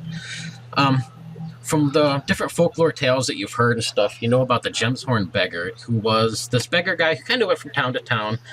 He was really skilled with his music. You've heard versions that he was a really just a god in disguise, and he kind of went to these towns, and anybody who treated him good would get a favor from him. Anybody who treated him bad got cursed or hexed. And the whole idea of the story was just to basically treat everybody with kindness regardless, because you don't know who they really could be. That seems to be the most popular one that you've ever heard, but there are other ones. You've heard that the Fae are deeply afraid of this man for some reason or another. From what you found out, they seem to be afraid of him because he hunts them down and kills them. That's good reason. And then you've also heard that he was actually a king that was in disguise, and he would go around to these different places searching out witches and warlocks and demonists, apocalypticists, any sort of people that had been corrupted a slight bit, and he would bring them into a cult. And this cult would just kind of go around and they're trying to basically tear holes in the fabric of reality to try and let demons and imposter creatures through. Okay. And those are the two most popular. There is another one that you've heard a little bit of, about something about what was the other one? About a man who that he became so idolized because of his music and so famous because of his music that when he ceased to play his music, everybody got really upset and ended up killing him. Oh, kind of like Father West. Sorry, that's a joke. BDNI, sorry. Okay, so now is he the one that supposedly destroyed the town? That's not quite sure. That's kind of what everybody is here to find out about what happened. As far as all your studies go, it doesn't really have anything about where the people went or anything. Just that they disappeared. Okay. But this Gemshorn Beggar always seems to crop up with this town. But this little town you're in is called Silkhaven, and the two of them always seem to be connected in all the stories. Interesting.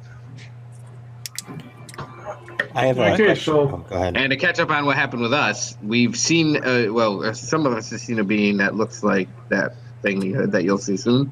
And it seems to be able to stab you, but you can't stab it. Well, not easily, at least. Yeah, at least not easily. And we're at the point that just happened, and now we're trying to figure things out. Okay. yeah, it's the second time that we faced him. First time he attacked Quill. The second time he attacked me. All right. Question for you, Morgan. The little girl that the white-robed man was speaking to had what color dress on? Was it blue? Soft blue, yep. Was that the same rough color of the little girl that was being thrown down the well before the guy? From what you can see, it seems like an incantation of the same girl.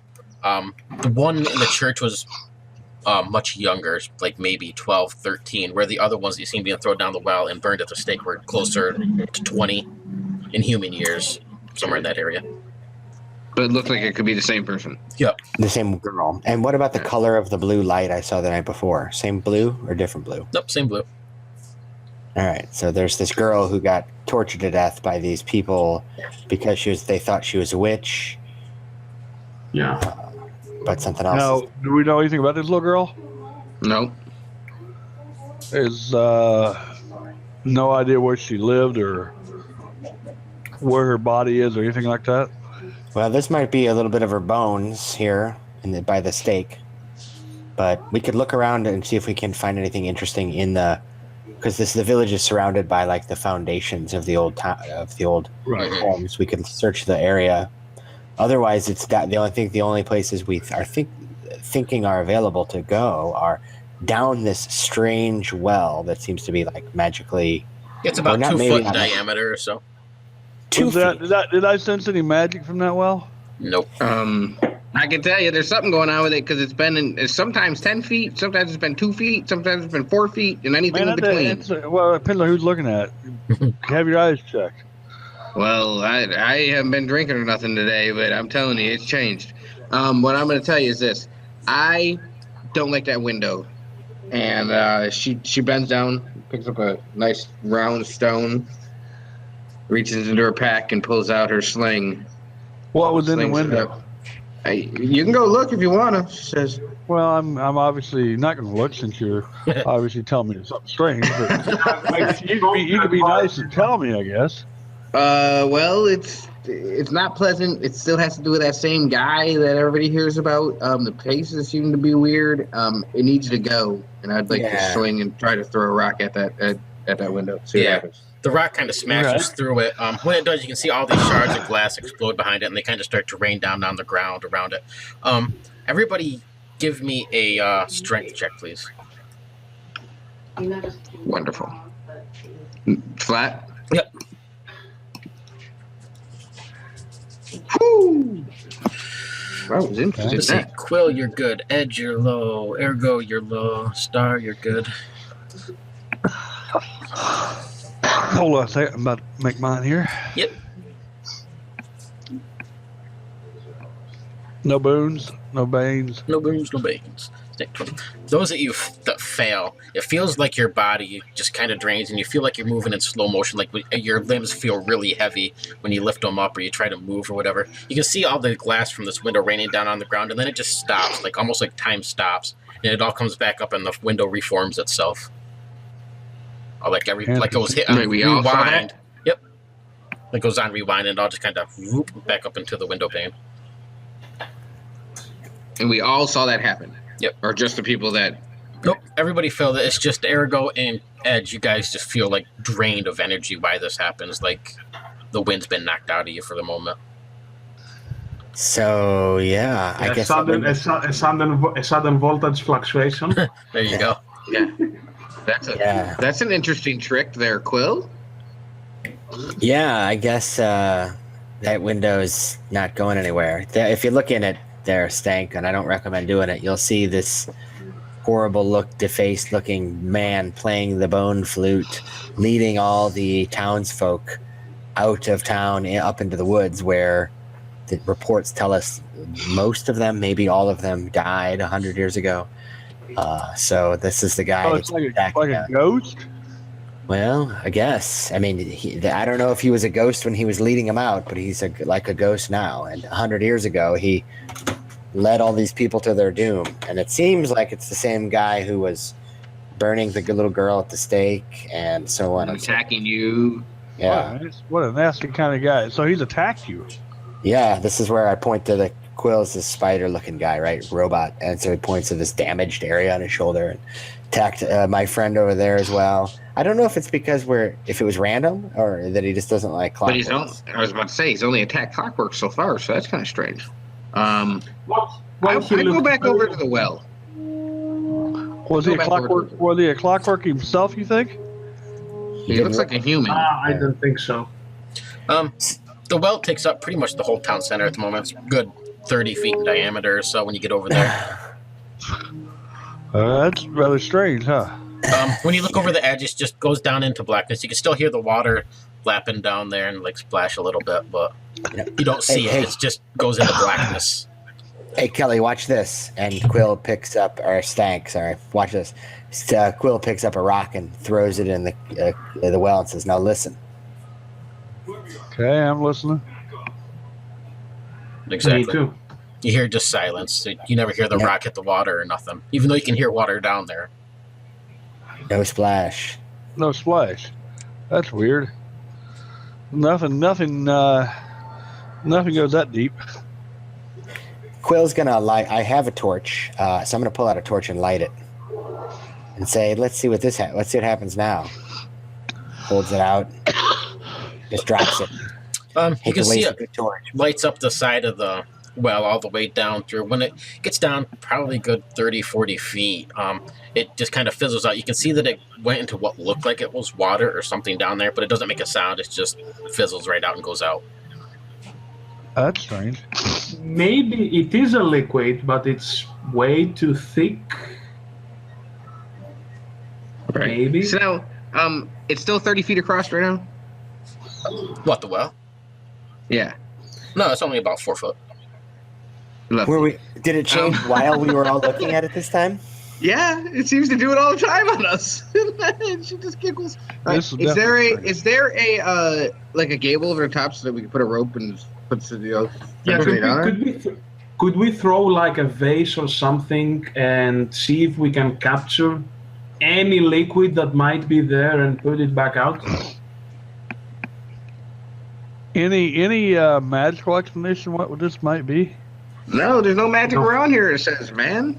No, Yeah, It's just weird. There's Stank. Yeah, Ergo checked too, and there's nothing showing up as magic or nothing I Yeah. can recall.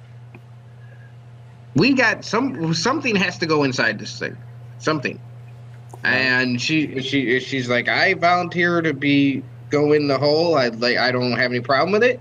Like I said, I'm a spelunker. I like to go in holes. It's not a problem. But I can climb right down this wall. Just you can tie a rope I around me. explained to you why you shouldn't go, Corey.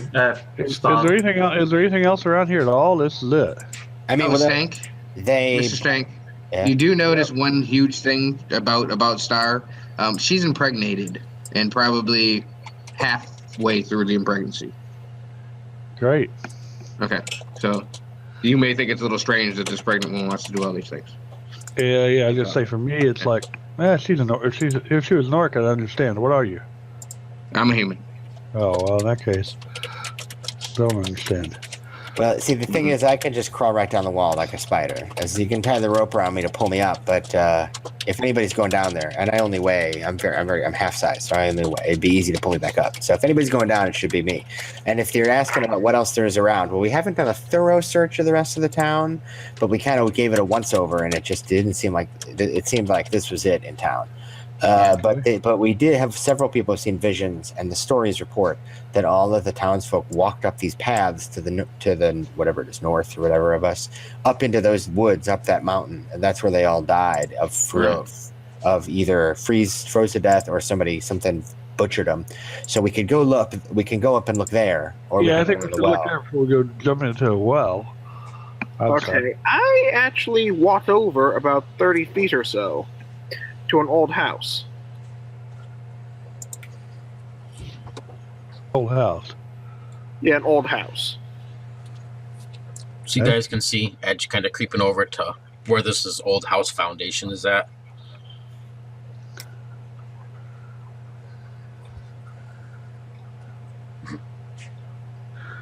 Well, what's over there? Let's look around it then. Edge thinks she saw something. Edge, you're pretty sure you saw something, but as you get a little bit closer to it, it kind of disappears. But if you look over your shoulder, you can see the same thing about 30 feet away in another house. It kind of, whatever you're seeing there, kind of looks in your direction, and you can see the same image as before. Well, where's he headed? Maybe we should. You see a vision now? Let's follow. Let's not split up. I guess. No, we need to stay together. This is gonna be bad if we split up, guys. Yeah. I Yes, don't we think shouldn't that's real split smart. up.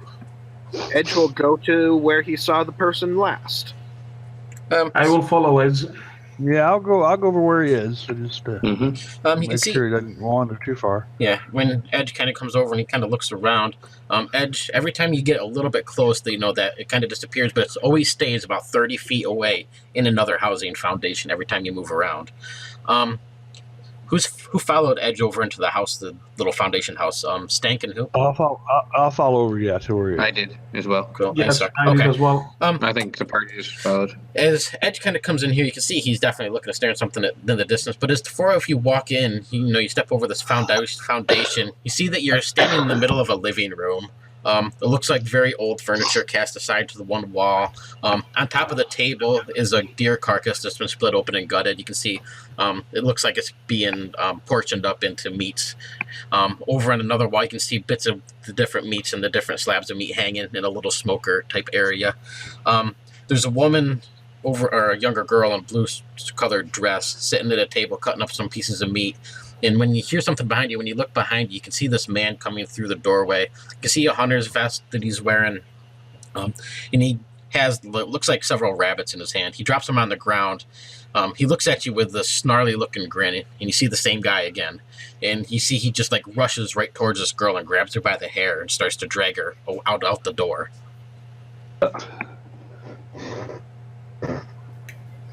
Yes, we've seen this before. Well, can we intervene? Are we close enough to do so? Should we choose? You're about 15, 20 feet. You're kind of like at the other end of the house that he's at, but Well, definitely. If we see that, I'll move that way. I guess. Yeah. And the fellow looks very tangible to us. Yep. It doesn't look misty or anything like that. He doesn't look like incorporeal or anything of that nature, does he? sorry, say that again. He doesn't look incorporeal or like a ghost or anything, does Nope, he looks solid. He looks solid. Yep. Well, Solid should is we- good. I can hurt solid. I can't. Yeah. So yeah, he grabs her by the hair. You can see she just kind of yanks back. She lets out a scream as he's dragging her through the door. He seems like he's definitely aware that you're there because he kind of leers in your direction as he drags her behind him, and he's moving pretty quickly. I'm gonna yell at him, stop! What are you doing?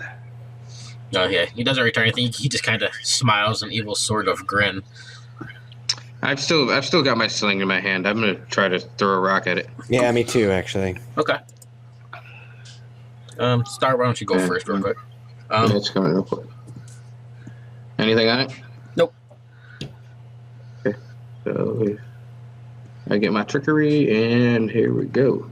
Bam! Oh, I don't know what the number is, but I'm sure I get a second. Yeah. I'm gonna get all kinds of fun stuff for this one. Okay, so, all right. So because, what is the target number on this? 16. Yeah. So because I beat it by 5 and it's over 20, I can have another turn at any time before this round is over. Yep. And then, along with that, I will get a extra D6 from trickery and also an extra D6 from backstab. Yep. So do an extra 2d6. Yeah. Just for a second, here it comes. Oh, that's awesome! Thanks, thanks. Roll 20. So I hit him for 4 damage, and so I can take another whole turn.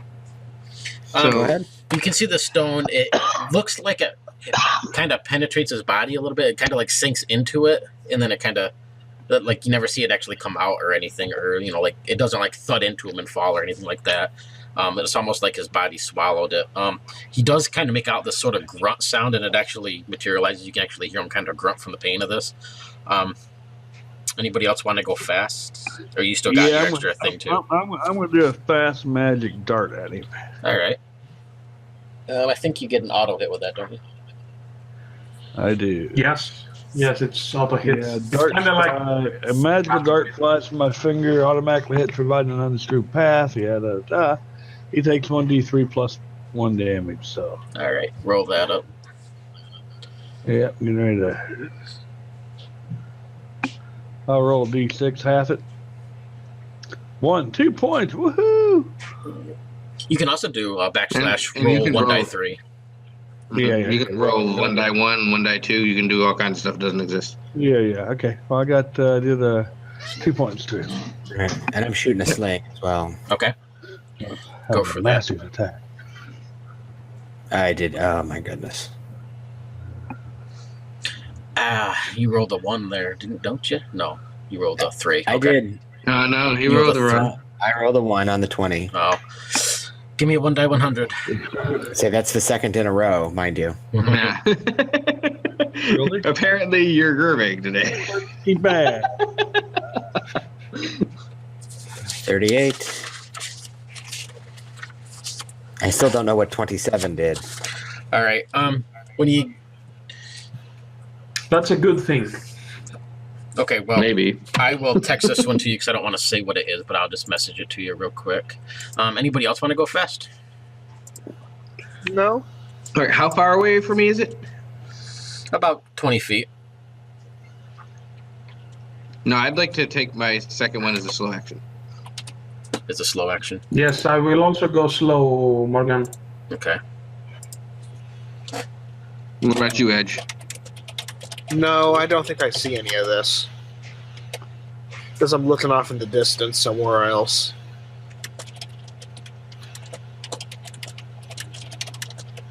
All right, here we go. What are you gonna do?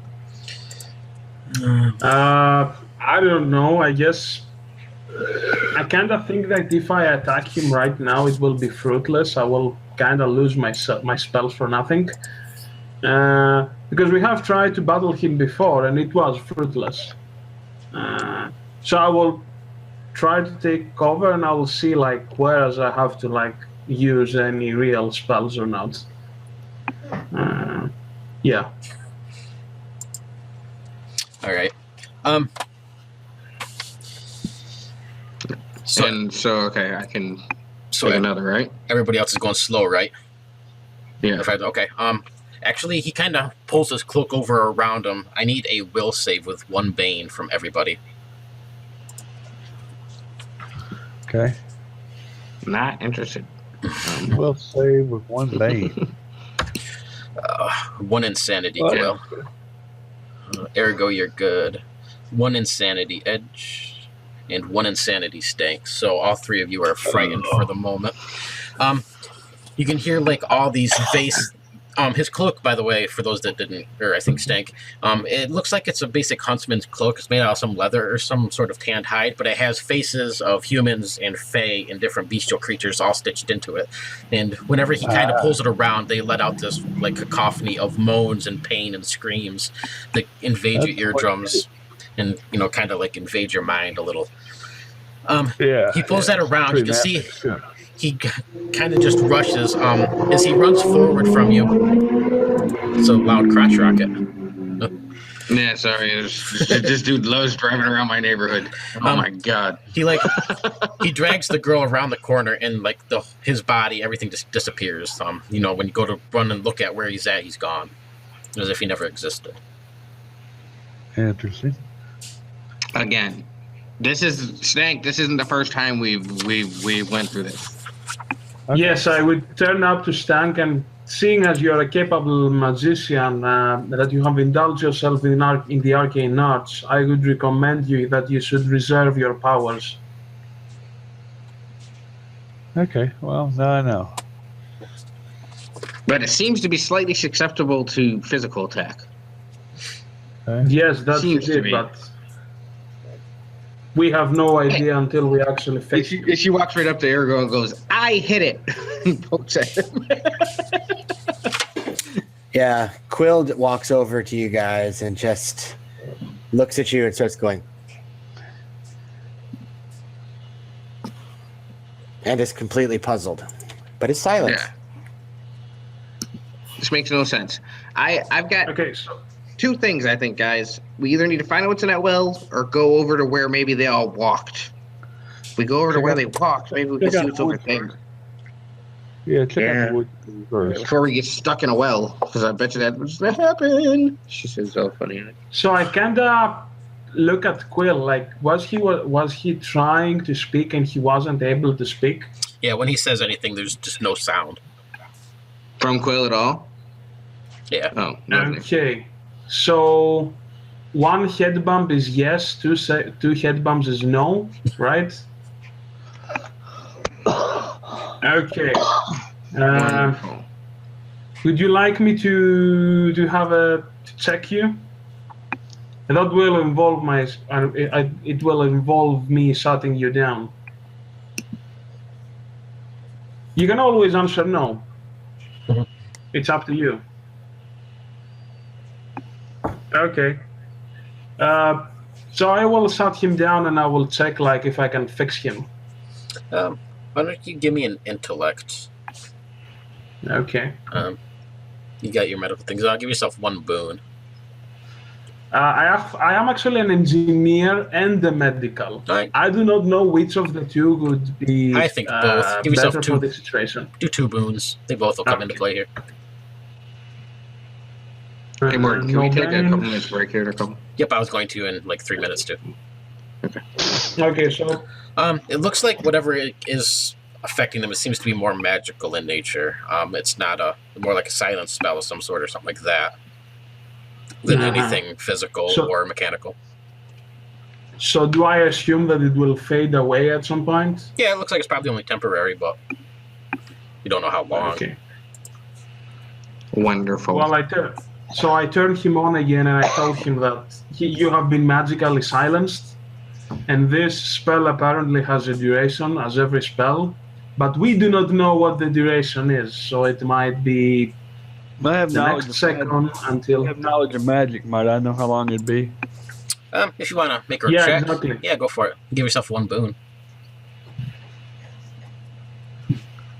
Okay, let's try. Doesn't look like it'd be too long, maybe a couple hours. Yeah, I got no way of dispelling it, so you'll have to be a mime for the next 2 hours. Quill reaches into his little pack and pulls out. He's a scribe for a living, right? So he has a piece of paper and a quill. It's his name. And, in fact, I think if you'll allow me this flavor, he actually just has a little quill pinky, with a little ink inside it. So he just, and he just starts and he's very fast. He's been doing this. He's like taking shorthand, He's like, all right, yeah. I'll just write notes and do hand signals and head nods. Okay. Let's go into the woods or down the well. Yeah, I give up. Which I one? say, I Woods. vote for the woods. Yeah. The woods, we know we can probably walk out of the well. We would never come home. Yes, that's a good way of thinking. I agree. Let's go to the woods. All right. Yeah, let's take a quick break real quick, and then we'll pick up the second half of this. All right. Sick. Okay. All right, let's see. Yeah, when you guys kind of look around the town and stuff, you really don't see anything much of interest there. I mean, there's definitely more old house foundations and everything, but it doesn't look like they contain anything. So there's just nothing around here. besides what you already looked at, yeah. Crazy. Yeah. It's. So- Yeah, I propose that we go to the woods. What time of the day is it now? It's still fairly early, so maybe like 10 a.m.-ish. Okay, good. So, I suggest just we like look at the grounds. what I would suggest is that maybe we should try to puzzle all the pieces, because from my understanding, what we have seen so far, they are pieces of a story. So maybe we should kind of try to put them all together. But I think there's some story out there. Yeah, we don't have all the pieces yet. Yeah. Yeah, but so far, I mean, because so there's this guy who has been chasing this girl, right? So we have seen him chasing her in the kitchen and actually grabbing her by the hair and putting her out. Of Well, the first thing whatever. we saw throw her in the well. Sorry, Steak, you weren't here for that, buddy. Oh, you But threw yeah, it down he the threw her well? right in the well. Wait, yeah, he threw her right in the well when you first came here. Yeah, so there was in the world. She was also in the church when she put the manacles on her, if I remember correctly, Right. and she burned her as well. So I'm just trying to figure out what. How many was- times what did you kill like- one person? Where is that bone? Excuse me? Quill pulls it out. Bone? You think there may have been her bone? Yeah. If you go over to that stake, well, Quill's running right. Anybody anybody here religious? She is. Anti-religious? I was with the same faith for 15 freaking years. Well, has it done you any good? No. Well, maybe it's time to start praying for this bone here and put it to rest. Well, you can pray to a bone. I'm gonna go over and look in the Well- woods. And she starts walking towards the woods. I don't think my praying's going to help this damn bone. Yeah, Quill says he'll hand you the bone. He's found a little bone fragment. Now, how often can I use sense magic? You get it the same number. It's a 0 level spell, so whatever. Not Your- 3 of them. So Yeah, yep. So you can use it. You can use that table works a little bit different in this game. That's how many times you can use that level spell. So I think it says for 0 is 3. So you can use all of your 0 level spells, each one 3 times. oh, okay. Cool. No, you can use them 2, I think. I think Is it's it 2? If you have a power of 1, you can use first level 1 and 0 level 2 It's 2. times. Okay, so I can each 0 level 2 times. Yes. All right, so I've already used it one time to check the well. Might want to save that. Yeah. I'll save it. Yeah. Yeah, I'll look. Yes. Take that bone with us. So I mean, when you even just inspect it or whatever, you don't sense anything magical about it. It just definitely looks like maybe part of a hand or part of a foot. It's just a small piece of bone. There's actually several pieces of bone. It's not like a leg bone we could use as a weapon to beat him to death with. Or anything. No. No, but we did see one of those over at the church. Well, why didn't we See a pick leg that up? bone. Well, I don't hit anybody with bones, and I pull out my scimitar. I don't need bones. I go. Let's go pick that bone up. That bone may be useful. So when Stank goes over and he kind of looks around, he can see that it looks like it used to be a hatch down into a basement or something at one time, but it's all been collapsed into rubble now. But there's definitely a couple of boulders or larger rocks laying around, but they looks like they've been crushed down on top of what was at one time a human skeleton. The only part left is sticking out is part of a leg and foot bone. Okay. If you poke around in there, you can see a few little tattered, what looks to be like a white cloth of some sort, just kind of in tatters around it. Okay. So this is the guy that we sent in. robe. Yeah. Well, here's the thing. I have a theory here. Quill writes. Idea, : guy in white does not equal guy with who Face. plays bone flute, does not equal, or maybe question mark equals guy with face, right? Yeah. I agree. So we've seen a guy with, we've seen a guy in visions doing different things, but he all has the same face. It's not clear to me that the guy who attacked us has a cloak where he's stealing people's faces. Guy with face steals faces, right? So the visions are deceptive. Go into woods, answer questions. I agree. Yeah. Yes. I think we're wasting time. I'm already walking that way. Like, I don't know. What Yeah, I think we're chasing basically, the Pied Piper around for no reason.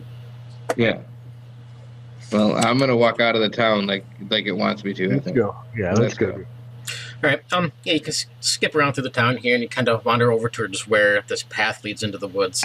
The path here looks like it's solid dirt. You can see all the vegetation. There's none on the path itself. And what vegetation is on the side of this path grows away from the path, like it's trying to avoid it. Even when you look up at the trees and stuff, it seems like the tree line and the canopy, everything stops right where this path is. So nothing. It's just like it's trying to avoid it almost. You can hear the trees in the distance like creaking and growing. Every now and then you can hear like a loud crash in the distance up further along the mountain, maybe every 10 minutes or so.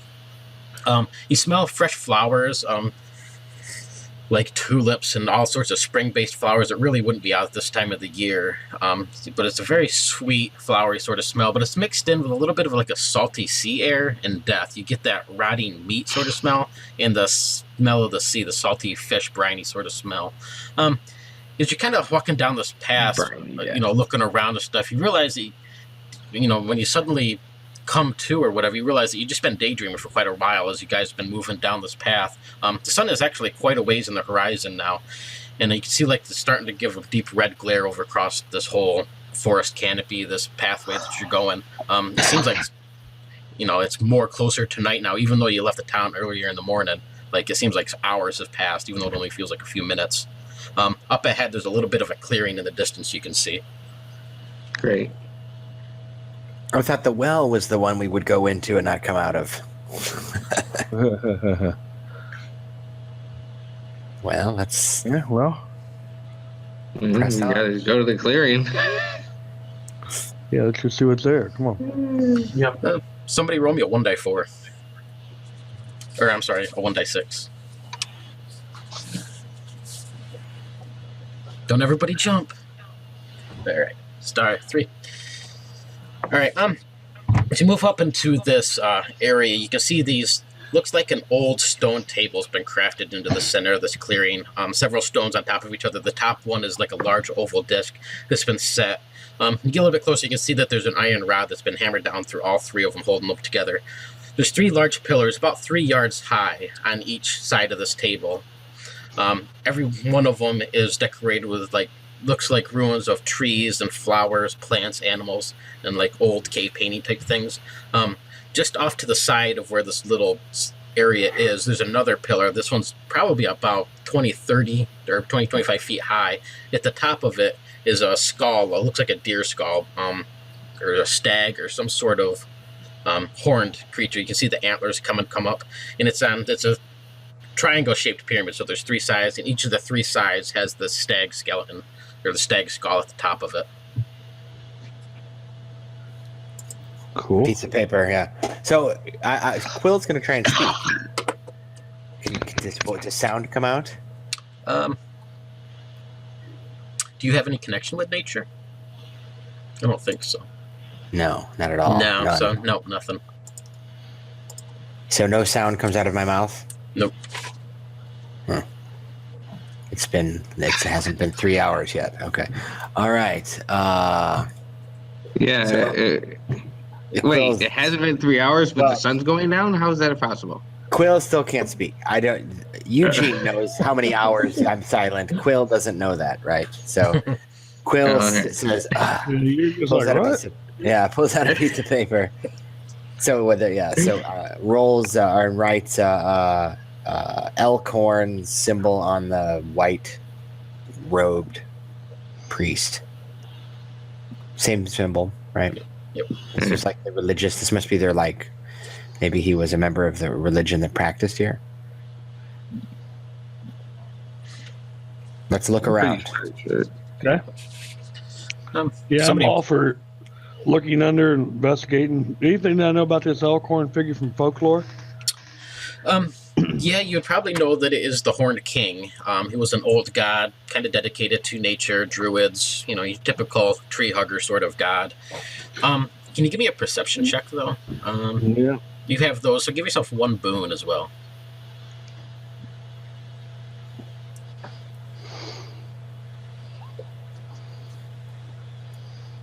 16. All right. You kind of peek around. Yeah, you definitely know that this looks like some sort of ritual sort of site that was dedicated to the Horned King.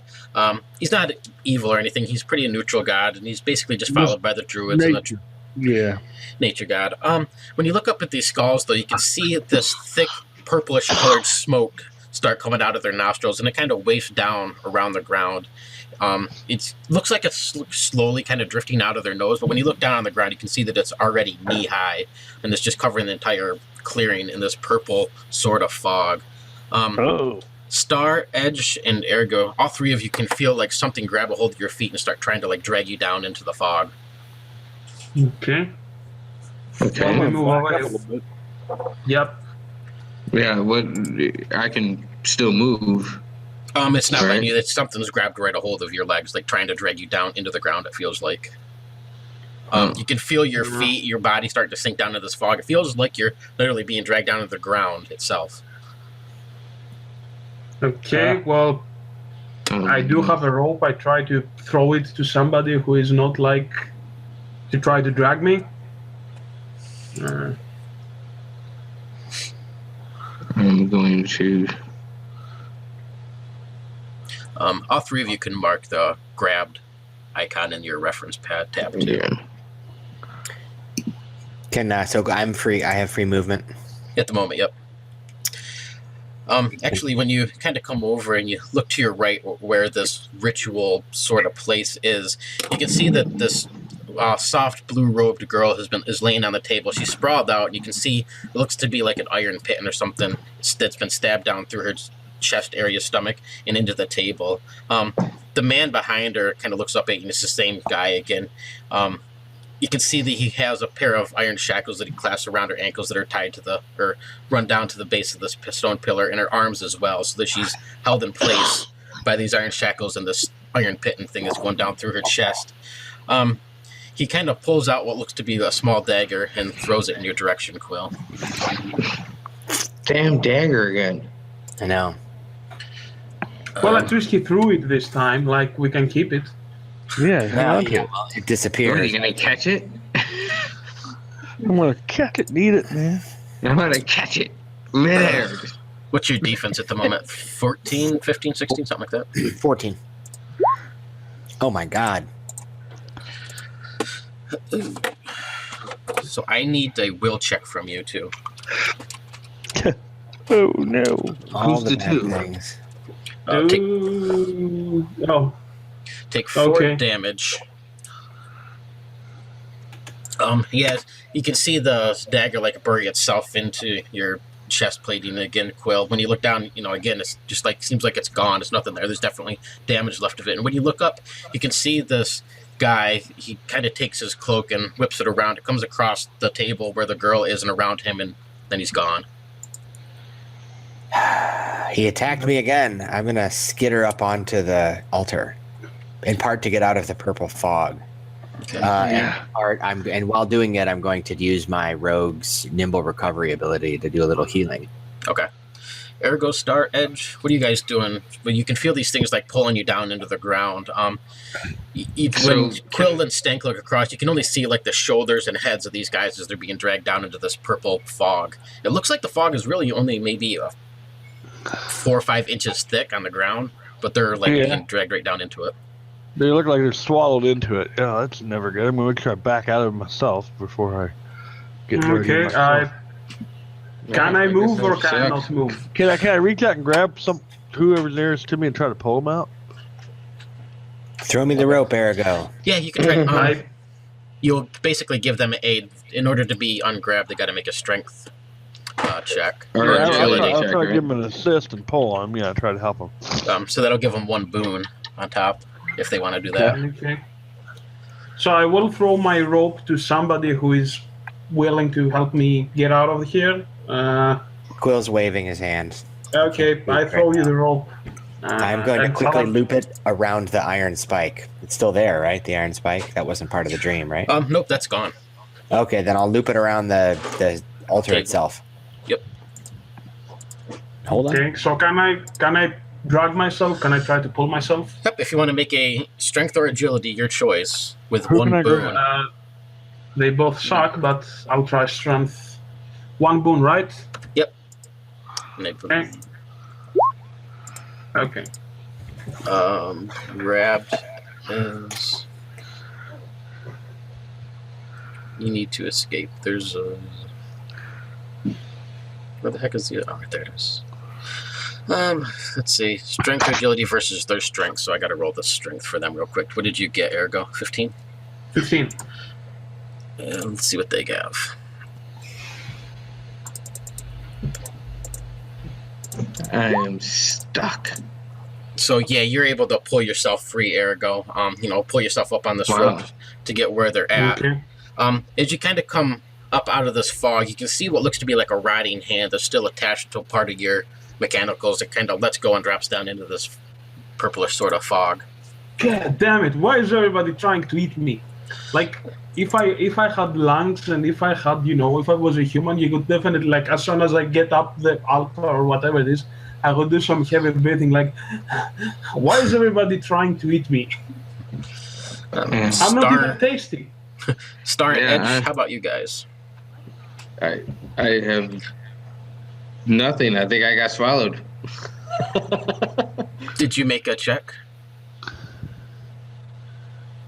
You can make a strength or agility check. Yeah, you grab if you want to try and make one to see if you can break free before they eat you alive. Wait, one, right? 1 boon. Yep. Oh, 1 boon. 1 boon.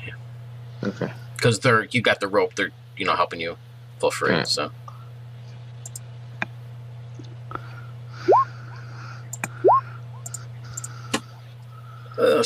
You're able to pull yourself free. You can definitely feel like hands and claws grabbing at you when you come up out of this fog. You have claw marks on your legs, because they're like covered in like a nasty decaying black slime of some sort.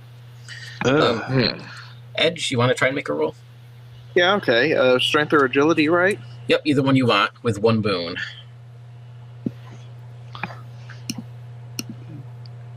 $16. I probably won't beat that, I'm sure. So 7. Nope. Same thing with you. You're able to pull yourself free and get up on where this podium pedestal is or whatever. As you kind of clean yourself off and you turn around, there's nothing left of whatever this purple fog was. Anybody who goes back to look at it's completely gone. There's no holes in the ground. There's no body limbs, nothing there.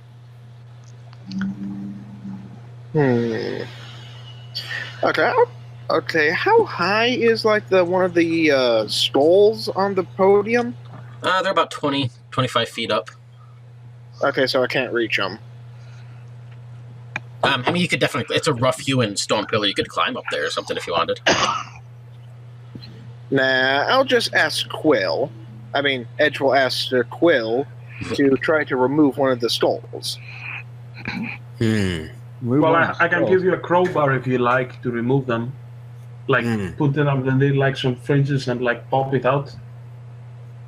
So Quill will nod, grab the crowbar, and skitter up the side of this rough-hewn pillar.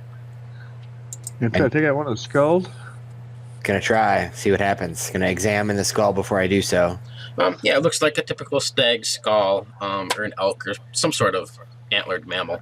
You can see the eyes are set with it looks like to be some sort of like white stone, like a quartz or an opal or something. Nothing of value, just a white rock of some sort. But it looks like the stone itself has been like pounded through into the pillar behind it, so that's where what's holding onto it. What is there any ritual or anything? We don't know exactly how this guy was worshipped. Do we just I don't know. It kind of depends on his followers. I mean, if they could have been just simple huntsmen and left offerings, or it could have been something much more sinister, depending on how there isn't really alignments. So, yeah, I know. It could have been doing whole human sacrifice here, right? So, yep. Yeah, absolutely. I guess Quill will try and say. So we got more question marks rather than answers. Yeah. Well, we might get a big exclamation point in a second here. Quill's gonna see if he can't just first remove the skull. If he has to pop out that quartz or whatever, that might be the way to do it with the crowbar. Want to give me a strength check? You're gonna have 3 boons. It's not attached real well, but all right. It's been there for a good 100+ years, so it's fused in pretty good. Nope. You're able to, pry at this thing. It doesn't quite want to come free. When you finally give it that final yank, the crowbar kind of pops out and, twists around, falls to the ground. You get this weird green sort of colored flash that kind of goes before your eyes. I need a 1die100 roll. He loves that table. I was thinking about the pyramid, the gems in the pyramid last night. Okay, 26 this time. Yeah, that's the one you had last time. Oh, is it? Do I should roll it again, or does it go away? We'll hold on to that one since it hasn't even come to pass, and it isn't going to bother you. It's just kind of a funny, quirky thing. So. Okay. So does that mean nothing happens in addition to whatever was happening before that I still don't know what it is? All right. Nope. When you look around on this one, you can see all these ruins that the people have painted and stuff like that, and they all just kind of start to form words, and you can realize that these languages that you've never seen before you can recognize without a problem. I will begin writing. I have 8. Is it dark speech? No, it's not. Okay. Is it hierarchic? Nope, that's not that either. So I'm writing this all down, even if I have to kind of skitter around the pillar to see the different sides and all this. I'm describing. Yeah, scribe it all down so maybe identify it later. Yeah. And I'm at least attempting to scribe it into common or whatever. Okay. Yeah, I mean, you can definitely write down what it says. It's probably going to take you a few to really put it into common. Do you want to work on it right now or save that until you can get a chance to rest? Well, I would like to. I'm afraid that this effect won't last very long. I don't know how long I'll be able to read it. So All right. I'd like to at least get a ballpark. I'm not, this isn't for publication here. It can be a rough translation. All right.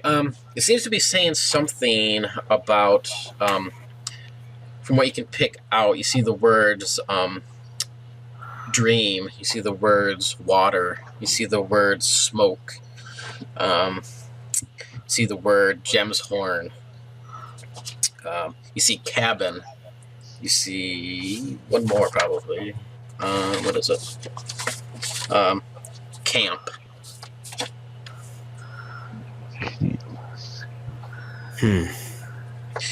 And then, as you finish writing all this out and you kind of look over where that she was splayed across the table, you just see the words, please help me. We have to figure out how to help her. Yeah, we're trying to help her. Yes. I think we need to find her bones laying to rest, but we don't know where they are. I think Well, you I rolled think- 9 to one of them. I think she got burned, right, by the dude. Which time? I mean, she was thrown in the well, she was burned, and she Tried several and, like, Quill, it seems like this is kind of fading away pretty quick as some of the stuff starts to kind of go back to its hieroglyphs and paintings and stuff. One last thing you see, you can see like her words kind of, it's almost like a blood smear or something kind of wipes across them and smears across it. And then below that it says she was a witch. Is it, okay. she was a Help me. witch. Okay.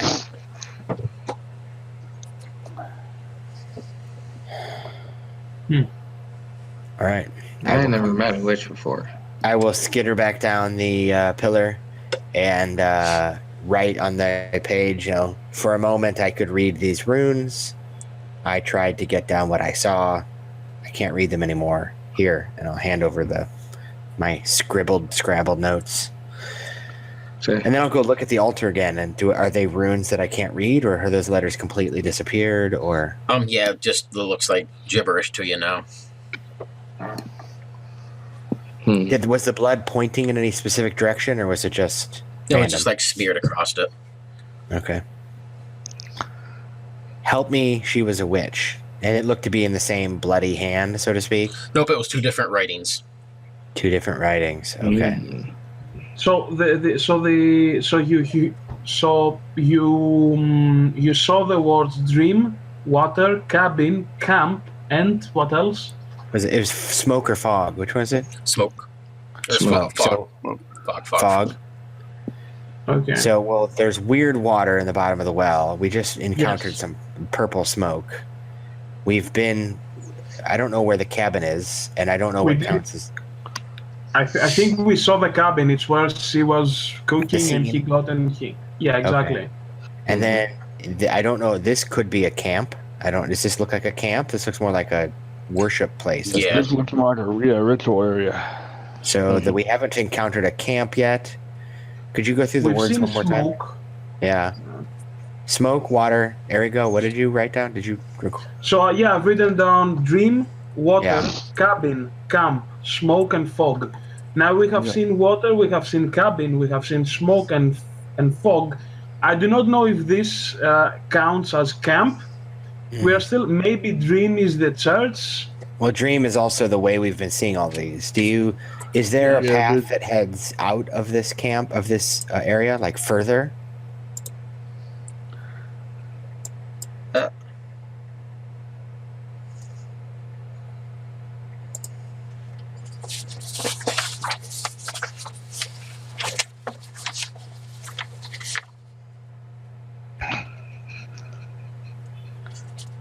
Hi there. Hey guys. Let me get my notes real quick.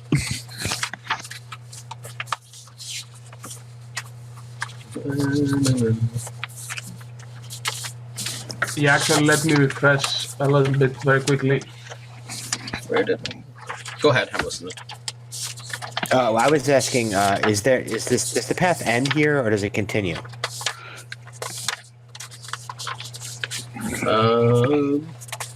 Where did my note go? Oh, it's there. Okay.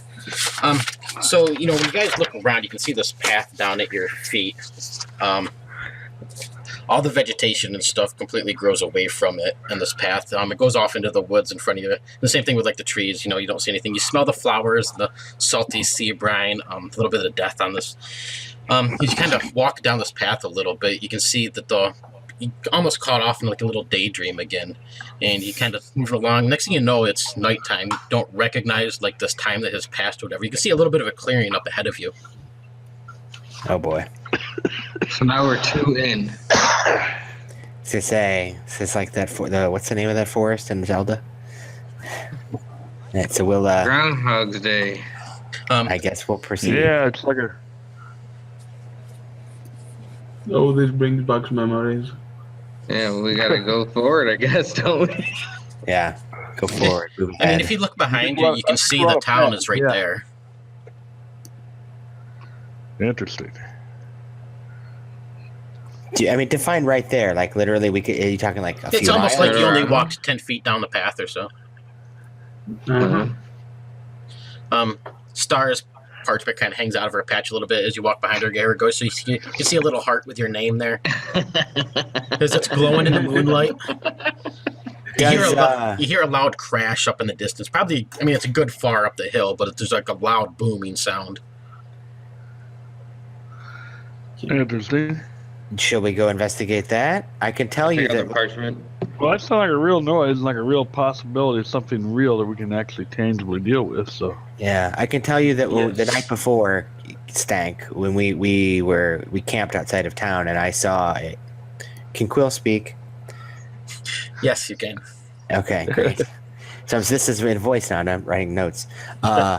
We saw the ghost of what I think is the ghost of this girl by the well at sometime in the middle of the night. So if we're going to help her, we might be able to speak to her ghost tonight here in town by the well. that'd be a good idea. So should we do that, or should we pursue the sound? Well, it could sound first, and then we can hurry back to the well. Yeah, let's just hurry because I think that I'm just afraid that if we go back into a real sound might be important. That could be something real. Yeah, I'm afraid if we go back into the woods, we'll be gone we'll lose all night. But maybe let's do it. Can I glance towards the well? I don't see a ghostly girl now, do I? Nope. How far from is what the well Quill away? remembers, it was more like early morning, 2, 3 in the morning. And Okay. it's hard to say what time it is now because it's all of a sudden just night. You can see the moon up ahead, so it's probably late night, like 10, 11. Okay. Well, I don't think we should be doing anything. I think we should camp and let me and Stang recharge our magical energies. I can fix you up, Quill. the sound is inviting. I won't say it's inviting, but it's. When you look down towards where the sound, because it's further down this path, you can see the clearing up ahead. You can see a whole bunch of stones and tree stumps that have been piled around. It almost looks like some sort of makeshift cemetery or something's up there. Yeah, we got to check that out. Yeah, too curious to. Okay. Too curious not to check that out. Okay. Maybe this is the camp. Let's go. Yeah, could be the camp, place we haven't found yet. So as you come into it, you can see that there's fresh dirt that's been packed all around. It looks like it is a cemetery. Just large stones and tree stumps have been made for the headrest. Some of them have carvings or dates that date between 100 and 180 years ago, varying things. None of them really say anything different, just a whole array of different names. You see the name Valick appear multiple times, is like a heritage or a generational name there. As you kind of move around, Edge and Stank, as you kind of move through, you can see one of these stumps that both of you pass. You can see blood pouring from the center of it and like rolling down the side of it and into the ground. Never good. So are the names or females on the tombstones or the stones, or are they all all female names? All different. Male, female, all different names. It just man. you see the Okay. Valick heritage name like more than any of the others. I mean, there's not tons, but it seems to be more of a common generational name. Do we know the girl's name? I don't think so. Okay.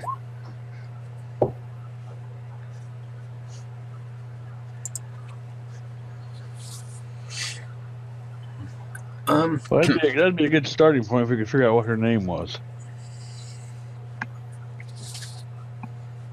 Yes, that's good. But we did. You guys did show like there was a tomb or a grave that was kind of different from the other ones, right? I mean the one with the blood spilling out. Yeah, we just saw blood. Yeah, a tomb of blood. We're gonna check that one out. Yeah, it just looks like a tree stump that's been kind of cut down and shaped into a headstone. It's very old and now it's mostly rotted away. But yeah, there's just like blood dripping down the sides of this thing and just going into the ground. Does it have a name? No, there's nothing carved onto it. The grave right in front of it, when you look over at where the body would be or whatever, you can see that it's an open grave. And standing right before you is this man. He kind of glares at you. Well, that's not good. He kind of looks up at you, Stank. You can see his face is kind of curled back and grimace. He has a girl by the hair with just a soft pale dress on.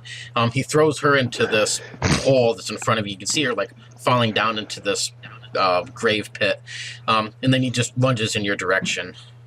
All Same of you, guy. Oh yes, all of you see this. So who wants to go fast? Well, Actually, coming at me like this. I need a perception check from you, Stank, to see if he surprises you, just in case. Yeah. You can have just straight up. Crap.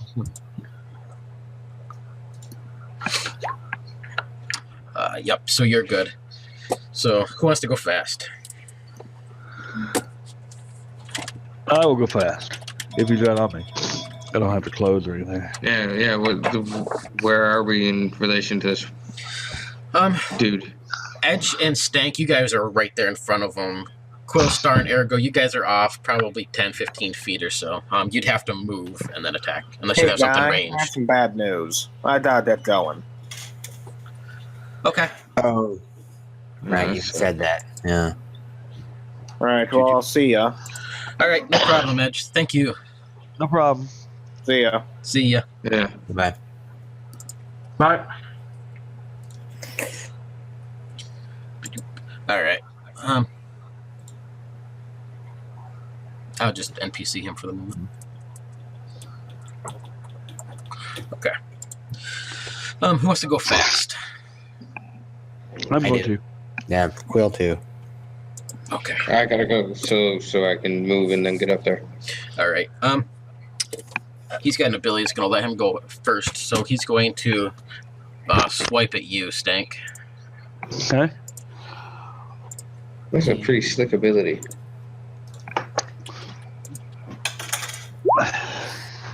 Oh, Yeah. holy cow. He's angry at you, Stank. Oh my god. Take I'd four. say it's. Take 4 damage, and I need a will save. All right. Any boons or banes? Nope. You got a natural 20 on that bad boy. Beautiful. Nice. So that's fine. All right. And he seems like he moves impossibly fast. He swipes across you, and he opens up a bit of a wound across your chest. When he does so, he kind of hops to your side and he rolls this cloak around. I need everybody to make a will save with 2 banes this time. Is all these cacophony of faces moan out and groan. You can see him like trying to pull away from his cloak. Damn. Damn.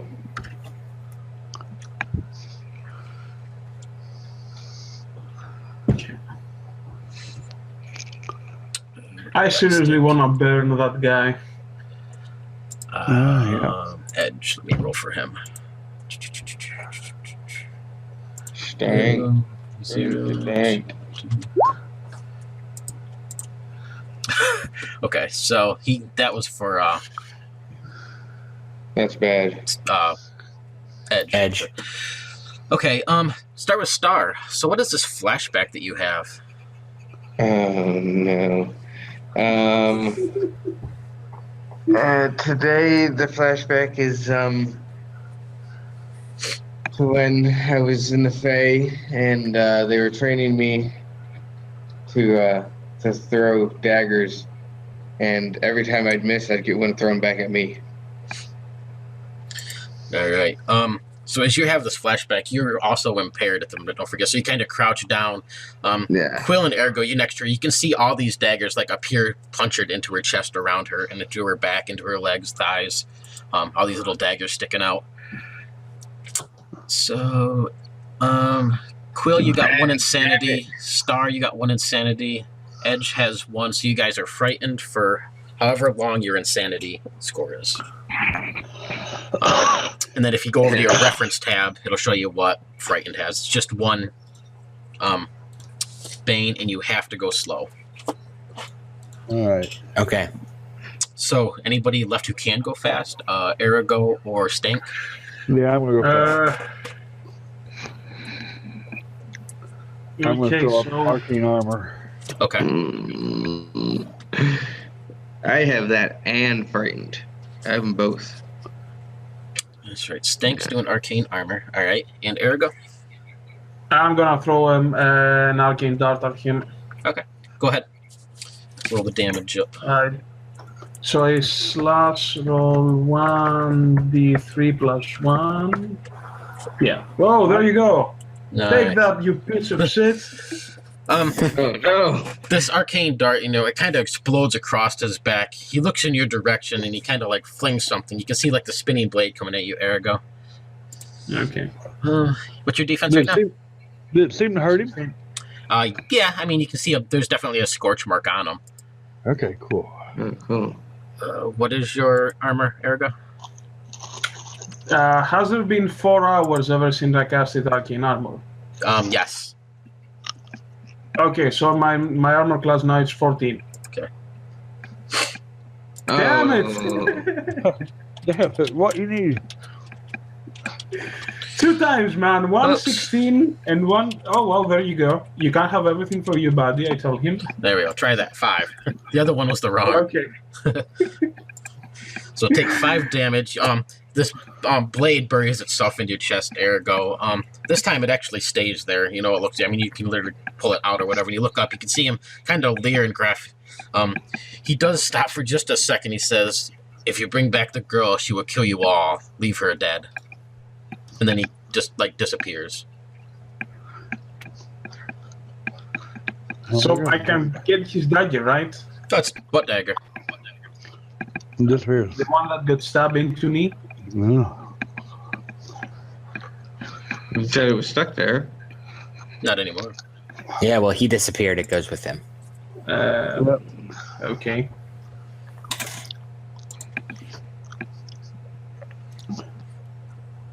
Okay, so I will drink up. I will drink one of my healing potions. Anybody do any healing? Yeah. Oh. No, Yeah, I will please. drink one of my. I will drink one of my healing potions Anybody? because I was left. Nope, no priest, I don't think. I have to roll that for Edge.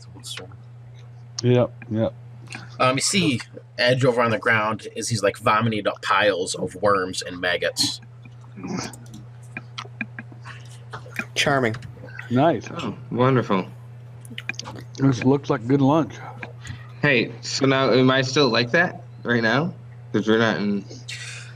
It lasts for a few minutes, or actually a few. So yeah, I mean it'd be coming to an end now. Okay. So we don't. It's not like we have a way. We don't even know how to bring her back if we wanted to. Exactly. But like Right? seriously, Say we listen. Then again, maybe she's in the grave. I think she probably is in that grave right here where we are. Yeah. The grave right in front of you, where it was a hole, now it's, it's old earth. Yeah, I think we need to dig here. The grave thing itself doesn't. There's no blood or nothing coming from it anymore. It's just an old stump. We could dig this up, or we can head. I think we should dig it up here. Do we have any shovels? I don't have a shovel. Nah, I think I somebody don't has know like if an somebody- adventure pack or something. I mean,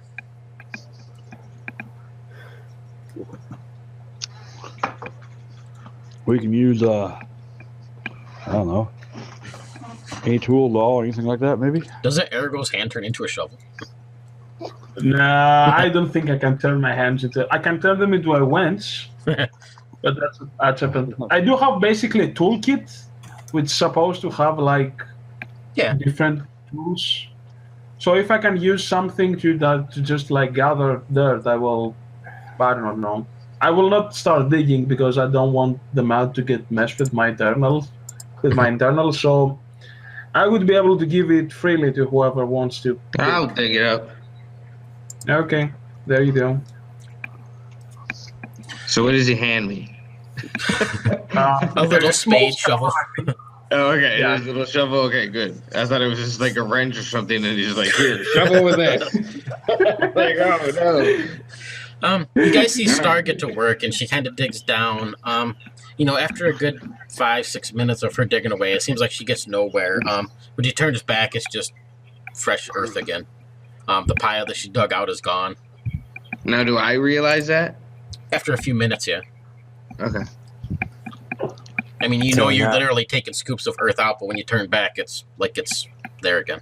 Never moved. Oh, Well, gosh. we can. Oh. The well still remains. Yeah, I was gonna say the well. Well. The well. Yeah, I think the only destination that we haven't checked yet is the well. And there's no end. There's no ground, Monty. Let's do it. Let's Yeah. walk back to the town. If it's like What is- before, you think they drowned the witch? maybe.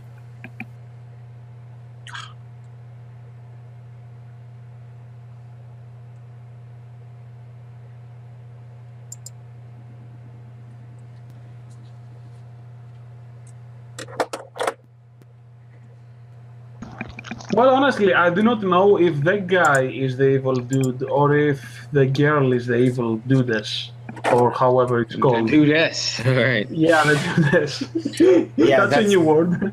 That's the quandary. We don't know who to believe here. The witch or the. Okay, so here's a question. Okay, now I think before we go in the well, we might want to just go back and think about those stories again, and try and determine who's who is the. So, is it possible can you guys remind me of the stories, because Quill didn't know any of these mythological stories. Imagine telling the stories, except is the gender of the flute person always specified as a man? Yes. Yes. Yes, I heard that. Yep. Yeah, okay. And his job is to kill witches, or he kills people who are cruel to him. Is that the two? Yes. Kill fae, demons, Yeah. witches. Not necessarily witches, but always demons and fae, evil fae, which are often associated with witches, like hags and stuff like that. Because maybe, just maybe we think that basically the good guys are, the town people. But in reality, maybe they are indeed the bad guys, and maybe this dude that we see that he is distorted, maybe maybe his spirit is still here to ward them off the other world. Maybe. So maybe the reason why he fights us is because he's trying to keep us at bay. Because if you think, he just appears, he attacks once, and then he leaves. So if he wanted to stay here and kill us, probably he would be able to do it. So maybe he's just saying, don't continue or something. Yeah, And actually, that's what... Backers. Seems like we can't really affect him. Well, I'll tell you this. He stuck me with a knife. He stuck you with a knife. Yep. So to hell with that guy. That's not the most effective way to communicate one's preferences. So Well, especially since now we know he can talk. not to mention the fact that every vision we've seen of him is of him carrying out cruelty, not just on that girl. If it were just the girl and she's supposed to be an evil fae, maybe. But this is the guy we saw through the stained glass window of the church, marching the whole village up into the woods to die. So if maybe those are all illusions caused by the witch, but until we have some evidence, why don't we go to the well and investigate? Let's at least look for the ghost that was hanging out there. Well, but I'm saying, but he also had an opportunity. He could obviously talk to us. If he really wanted us to leave, he could give us more details. Yeah. That's They're throwing knives at us, yeah. All right, let's try the well. Okay. Yeah. Yep. Hi ho. It's out to the well we go. All right, so, this old path that you're following, it's worn right down to the dirt. The vegetation on either side kind of grows away from the path. The trees themselves keep away from it. You smell the fresh flowers, salty sea air, and death in that breeze. As you walk along and you're kind of headed down this path, it's suddenly, you can see the sun rising in the distance. Hours, it seems like it's passed, even though it's felt like only a couple of minutes. And the sun's up ahead. And when you look up at it, you can see that it's right in the middle of the sky, just beating this heat down on you on a warm summer day. Up ahead, you can see a clearing. Oh, no. I feel like I've done this before. Yeah. As you glance around, you can see the town is right behind you. Deja voodoo again. Groundhog Day for the 4th day. There's a loud boom in the distance as something sounds like it's crashing through the woods. Well, should we turn? What happens? So if we turn around and step back down the village, does the same effect occur, or what do you? So you want to turn around, like move down towards the village? Do you want to try doing that, guys? Maybe. It's just something different. Yeah, behind us, you mean? Yeah. So Yeah. is it like really late? Is it like midnight or something? No, First thing in the morning. it's about No, it's midday. So it's midday again. Yeah, okay. time has been passing very quickly, or it appears to. Or we get lost for many, many hours. Now, do we have? Okay. Or we're just being shown scenes. Have we had any rest yet? Have we recovered anything? You've been up for it feels like days. Yeah, maybe we should just find a place to rest for a little while. There's a beautiful, Yes. there's a really nice clearing up ahead, or the town right behind you. Wow. My spells could use a Yeah. refresh. All right, yeah, let's do it. Town? Town and find a place to sleep. Yeah. Let's- Okay, What was the last? Where did we sleep? Like in the last place? Like I think the last place we slept camp. was kind of safe. Just outside of town. We Yes. could try if we can get it back into town and outside of those the woods of the lost here. Let's try to head back into town. All right. So as you follow Do along we feel this, Do as you you feel follow, like we're losing sanity? follow along this path, you can see that the vegetation on either side kind of grows away from the path. You can smell the death, the sea salt, flowers in the wind. This loud booming thing in the distance. Up ahead of you, there's a really nice little clearing. It looks kind of like there's something dug into the ground, like a cave type thing that kind of sinks down into the ground. Right behind you is the town. Okay. I think we have one place to go, and it's not back to the town. I do unfortunately. need a will save this time, though. From everyone? No boons or anything, just straight up.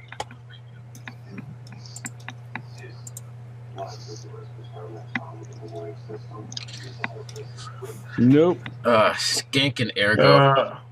Both of you get 4. 1 insanity. As you kind of look around, you realize that Edge seems to be disappeared as well. I'm going insane quickly, guys.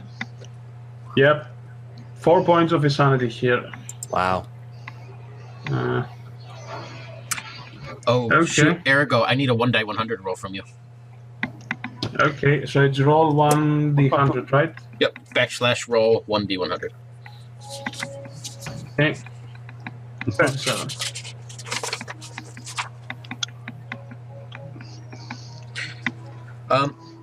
You gain 1 additional casting of a spell of your choice. Okay. The mind is a horrible thing to lose. In your case, you got lucky. Yeah. Okay, I will regain my one of my arcane armors. Okay. I guess. No, one of my arcane darts actually. Okay. Fuck it. Fuck defense.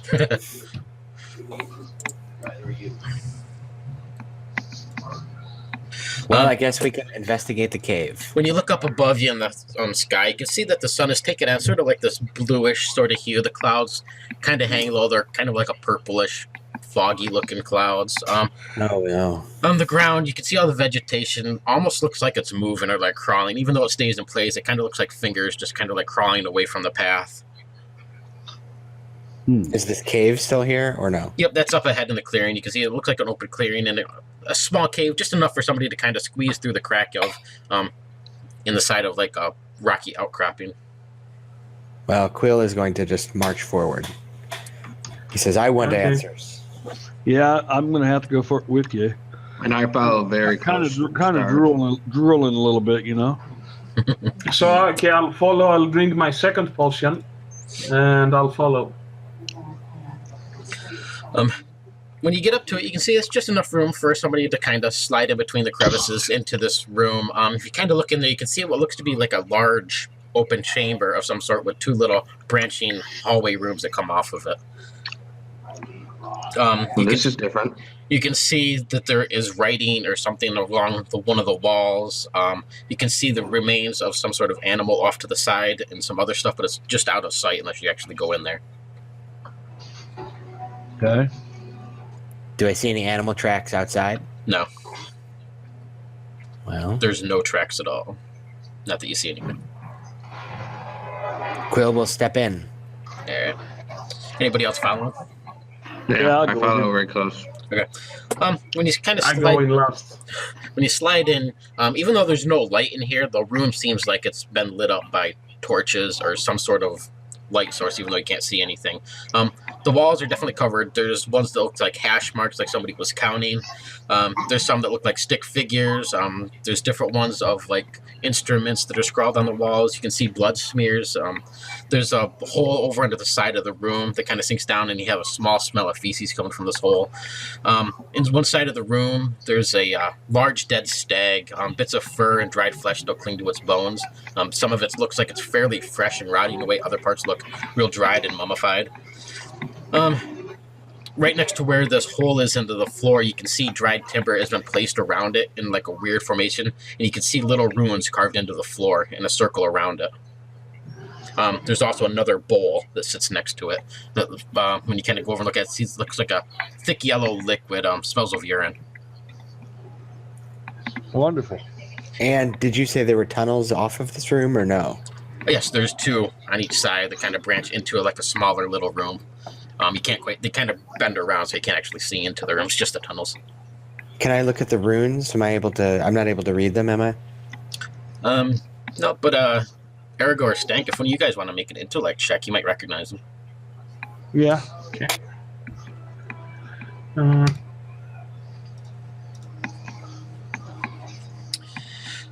So yeah, who was that? Yeah, that was me. Okay. They kind of look like they're old hex or curse ruins, maybe some demonic ruins. Okay, I inform my I inform my party members that we are in a very dangerous place. Yeah, we are. Stank, can I get a will check from you with one boon or one bane? Sorry. Oh boy, wonderful! I'm going insane. The membrane. Let's see here.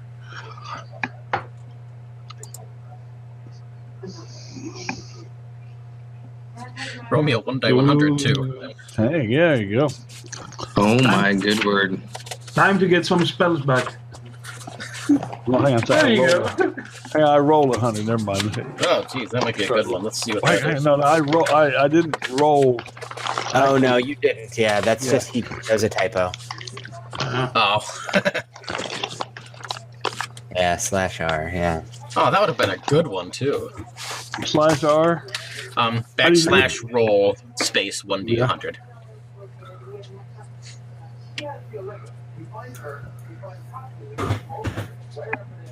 There you go. Yeah, 54. 54.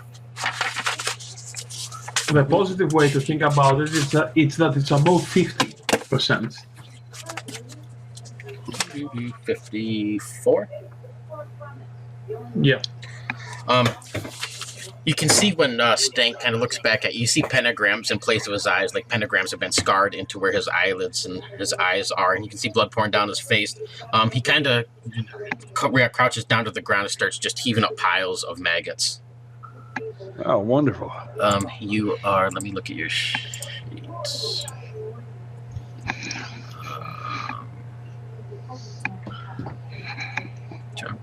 I guess you would be diseased for the moment. So if you want to, it's on your reference tab. It gives you 1 bane for attack and challenge rolls.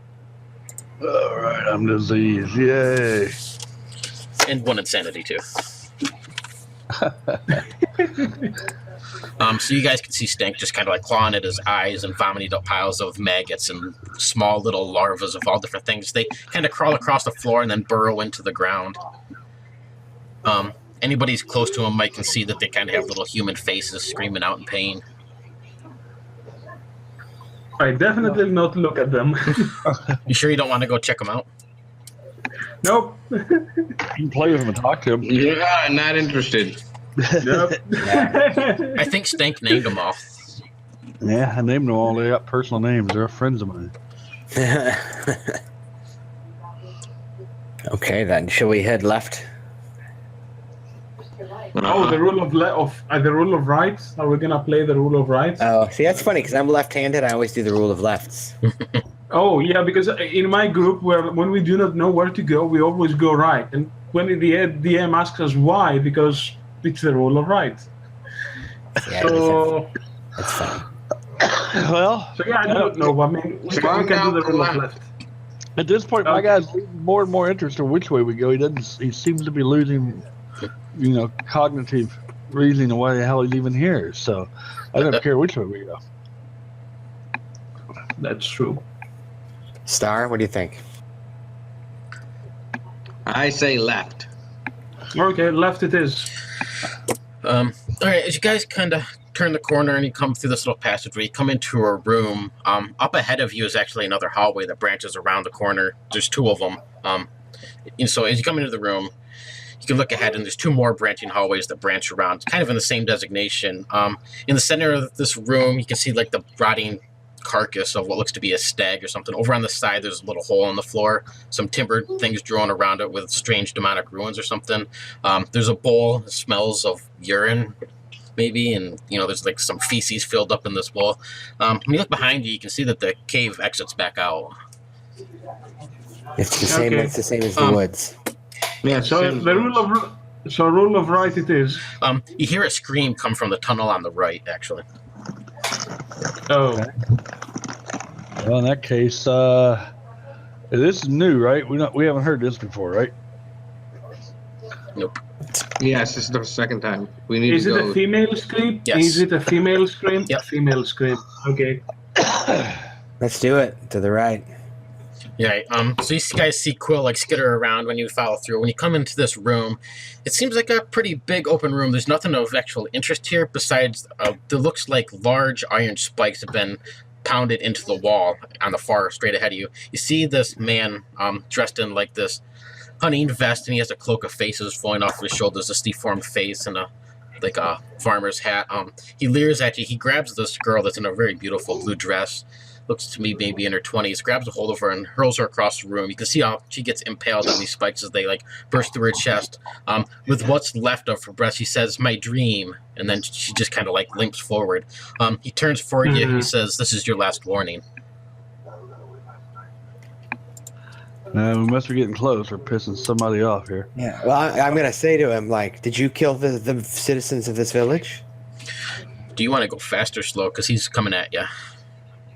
Oh, shiza. I guess I'll just go slow. Since he's going to get the first shot in anyway. I'm going to do a... Can I do Slow, a thing? please. Okay. Stank and Ergo. I don't know. Does he? I mean, he's the guy with the distorted face, right? Yeah, I As you said, I actually got a picture of my- him. Let me see. Right here. I'll show you. Yeah, I know. Right there. There you go. Yeah. So, I did damage him with my previous missile, right? You don't see any mark on him now, but it seems like you did before. Yes. Okay. How slow it is. Yeah, I'll do slow too. All right. Well, he's rushing at Quill. You were the first one around the corner, and you're the one that talked to him. So he has his sights set on you at the moment. Let's see. So 3. Yeah, 3. But at least we found all the clues. We have dream, we have water, we have cabin, we have camp, we have smoke, and we have fog. Yeah, he missed me. Yeah, he kind of like swipes through the air. As he comes to a stop, he whirls his cloak around his face. I need a will save from everybody with 3 banes. 3. Everybody? Everybody. As long as you're in with range of hearing all these voices and things scream out in pain. There's no way I'm going to make that. Ooh, I need a 1 die 100 from Ergo and Quill. Okay. How does that happen? Come on. So, is the 1 die 100 for when you just fail the will save? It's when you get anything below a 2 on your total, or when you roll a natural 1. Ah, okay, that's cool. 93. All right. Ergo, you roll the same thing again. You get to pick 1 spell to cast again. Okay, arcane armor it is. Quill got a 93.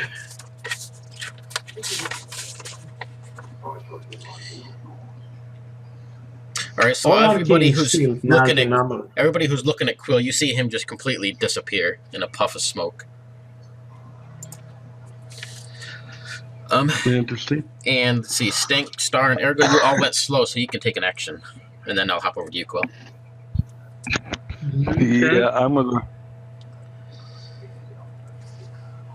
So shall we nuke him? Because it doesn't seem that it does something. I mean, I have a hitting- spell, but I know it only works on living, so he's not living. What sort of spell are you referring to? It says living, so it won't work. I know.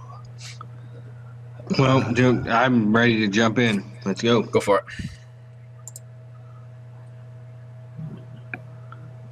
Oh, shoot. Ergo, you have 1 insanity. Quill, you have 1 insanity, and you guys are frightened for however long your insanity is. Oh, so we are frightened, right? Yep. Bam! And that's going to be, you're going to do another 2 die 6 on top of that. 2 die 6, and I get another for everything, right? Natural 20.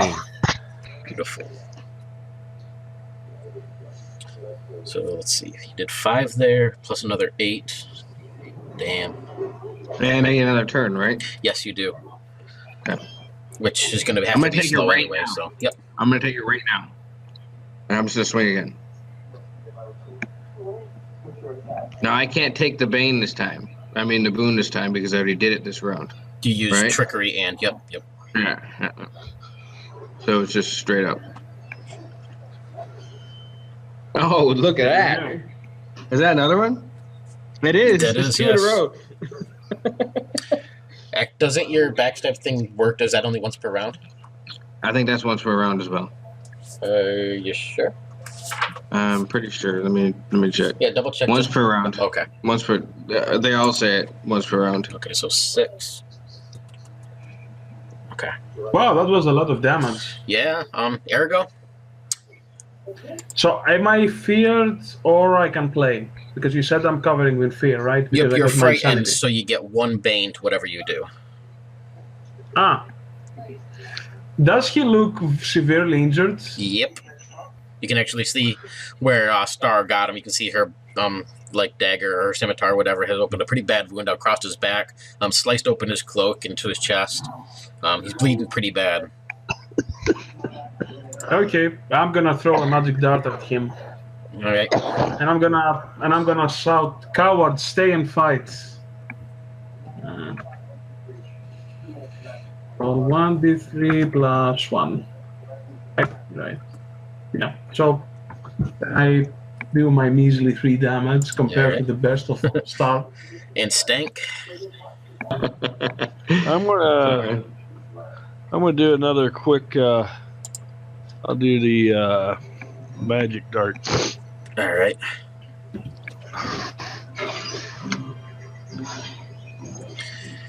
And that one's an auto hit too, right? Yeah, Go for it. 2 points. Woohoo! So he kind of gets blasted from you guys. You can see he stumbles back. He kind of goes back a little too far, and you can see one of these spikes behind him kind of pierce through his shoulder. He screams out in pain and like rips himself free. Quill, when you look around, you're just in nothing but like this purple haze. Up in the distance, you can see a girl dressed in a blue, really nice looking blue dress. She's walking towards you. I'll say, you're the one this all the trouble's about, huh? She says, I've been cursed to live my nightmares for the rest of eternity. You are trapped in my dreams. You must kill him to set me free. My friends are working on that. Is there any way you can help us? She says, I have no control. I just die over and over and over in every way possible. He says you're a demon or a witch. Says, I am no such thing. Look at me and look at him. Says, he led my people to death. He hunts beasts and people for prey. He's nothing but a hunter. Who are your people? My friends here in Silkhaven. Says, years ago, I've lost track of time. I don't know when it is, but he killed me first, and he killed my father. He collapsed the church down upon him, and he dragged all my people. He played his haunting tunes as they followed him into the woods. He says, and that was the last I remember. He says, otherwise I just die over and over and over. How can we put you to rest? This is just for Quill. He's just like stuck in this interdimensional pocket at the moment. Okay. Yeah, I botched. Got teleported. Yeah. So we got to kill him. But are you Fae? Are you human? What are you? I'm just a simple human girl. I lived my life for my 17 years in Silkhaven. My father was the Lord Priest Valick.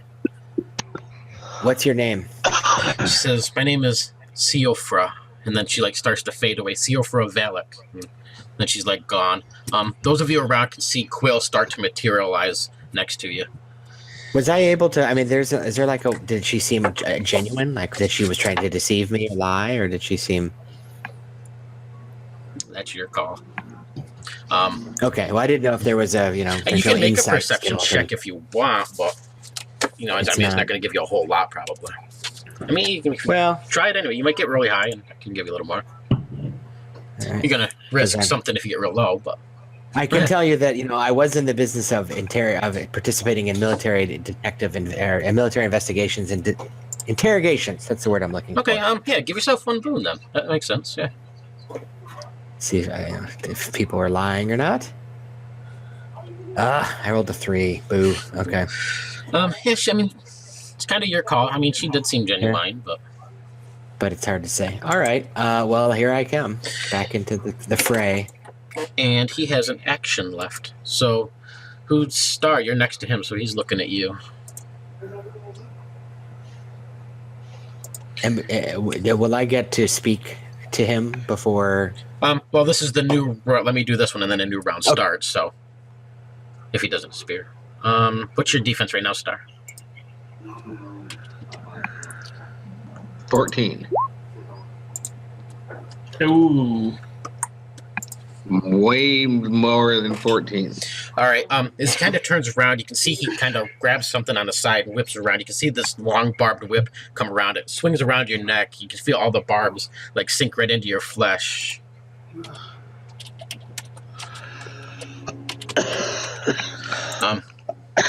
Take 3 damage, and your what thing does that add to you? Let me look. You're gonna be grabbed. There is one for. Maybe not. I grabbed, and what else? Immobilized? What? Yeah, I'm Defenseless? thinking immobilized at the moment. There isn't one for. Yeah, he's gonna be immobilized at the moment. Speed is 0, no benefits. And who would like to go fast? I will throw another dart. Fast. Did we get a chance to rest? Yeah, No. you haven't yet. No. He's gonna make his first attack. Star, he has a hold of you, so he's just laying into you, which that made your defense a lot.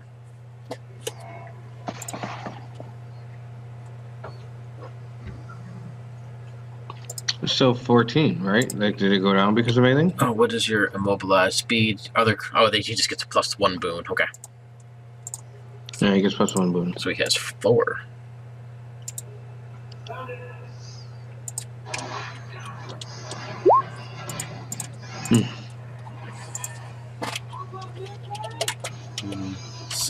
I'll go Plus for 2. water very, very quickly. I'll just fill All right, my cup. so he here just with kind of water. like rips this thing off of your neck. You can feel all the barbs just slice right in through your neck, Star. Take 5 points of damage. You can mark off grabbed and thingies, but you're just like blood is just pouring from your throat at the moment. So that's 8 total, right? Yep. Stop. And who would like to go fast? I do. Go for it. I'm going to cast a harm spell. One creature within short range is visible. My intelligent attack roll against its strength. Okay, you can use that on him. Yep. His strength. It's going to be an auto hit on him, actually. Well, yeah, but if it depends on if it has a raise or not, because if it does, Okay. Oh, well, it's automatically going to have a raise then, because his strength is 0. oh, it's going to be awesome then. In that case, it does 10 points to him. All right. What does harm do, or what's the? Well, what it does, it's my intelligence versus their strength by success. A target takes -5 penalty to health for a minute. Okay. And that's when it's -10. I'm sorry. I have to roll a 20 plus. Yeah, you automatically roll those. In that case, the penalty to health is 10. All right. So he kind of lets out this gurgling sort of scream. You can see like he's thrown back onto these spikes that impale him. And then he just kind of like spliffs from there. He's like no longer there. Just kind of disappears. Invisible barbs tend to tear apart the body or something. So what would you guys like to do? Yeah, I that's will. bad. Yeah, I'll quickly say so. What was the name? Sophria. I'll type it in. Yeah, so For a moment I was somewhere else and I saw Sophria Valick, the girl, and she claims this monster came into town and killed everyone, and her included. But I didn't get a good explanation for why, other than just look at him. But if one thing's been clear as a clockwork is that I don't have the same sense of beauty and ugliness that other humans seem to. So the fact that his face is disfigured doesn't make him evil, but the fact that he attacked us sure does. Mm-hmm. But she Did was. we kill him? Something about him just doesn't seem normal to me, obviously. Yeah, Did we kill him? Something about Is he her okay? doesn't seem normal either. I don't think that we killed him. He vaporized again into thin air. And then I'll explain. We're trapped in her nightmares. Apparently, the only way to free ourselves is to kill him. But I'm not sure we just did yet. We're still in this room, right? Let's go out. Or let's. Okay. Yeah. No, this is the new room we've been in, right? We haven't been in this room before. Can we search it? Yeah, when you look around, you can see that there's looks like a large decaying stag in the center of the room. There's like 5 bits of flesh on him. Over on the side, there's a small hole in the floor filled with feces. You can see the hex and demonic runes cast around it. A bowl of urine. And there's a bowl of urine. Yeah. Behind you is the opening to the cave. Up ahead, there's 2 tunnels that go off. Why does she have a hex rune around her toilet? And Does we a have girl- a in the cave. Does a girl scream? Nope. No? Oh, good. Yeah, okay, I want to go look at the hex room. Well, I wouldn't do that. Last time somebody looked at those, they had a headache. Oh, yeah. You still see like the Last pentagram. time, You can still see the pentagram scars that are left on Stank's eyes. Yeah, exactly. Kind of blends with all the rest of his scars, but you know. Yeah, my scars have scars now. Well, I'll tell you. Maybe we should try to leave this area again and head to back to the well. Maybe this time we'll be successful. Maybe. All right, let's try it. What else can we do? We got to get out of this. I mean, we could do something like examine. Let me examine the carcass. Which this thing's another thing that's been recurrent is the stag, right? Yes. Yeah. Current. Yeah. Stag's there every time. Looks like a very large stag. Probably one of the largest you've ever seen, if any of you are hunters or anything. And a huge points. The rack that comes up. It's 13 points on its antler rack. Looks like most of it looks like it's been dead for a long time, and it's all dried and mummified. But there are like pockets, and some of the organs and other things seem like they're kind of fresh. Like it really doesn't make sense. It's kind of an oxymoron. I've got a dagger. I'm going to carve off some of the fresh bits. As soon as they come free or whatever, they just turn into dust and drift down to the floor. I'm going to carve them all off. They all do the same thing. I'm gonna take my scimitar and just slice right through the middle. Will anything happen? Nope, just whatever you kind of peel away just turns to dust and ash. It looks like it's burnt ash. Maybe these are her bones. Maybe could we bury these here, huh?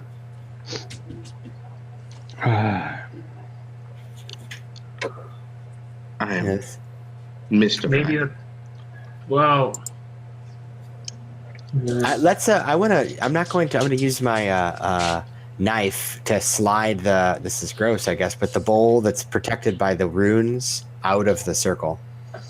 When you pull it out, all that's left in there is like a thick white cakiness before it evaporated. It's just like the ammonia residue left in the bowl. You can see that the bowl itself is taken on a very old weathered look. There's cracks in it. It looks really old.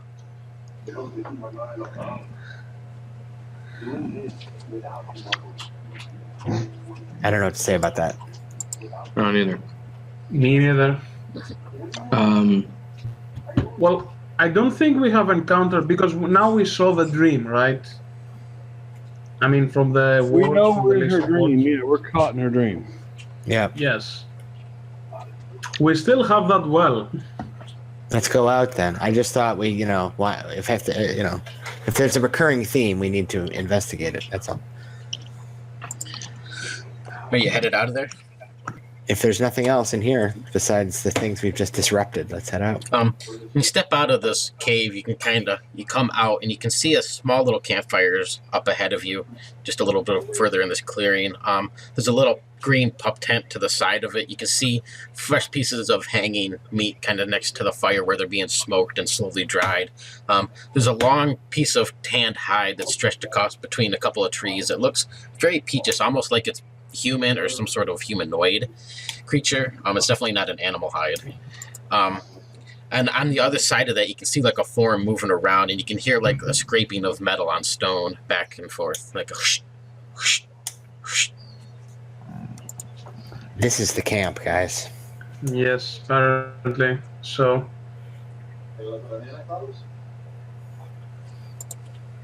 So who is willing to do the talking?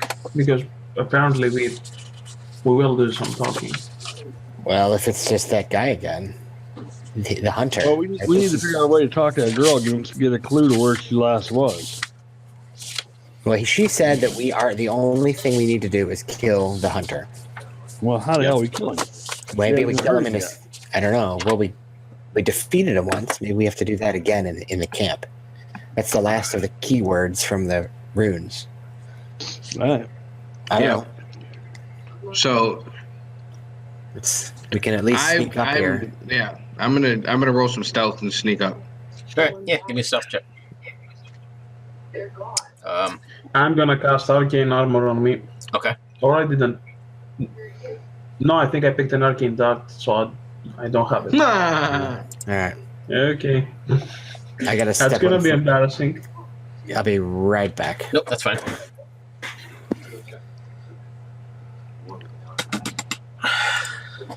Well, that's bad. I think you're the only one that hasn't had the roll on the 1 die 100 yet.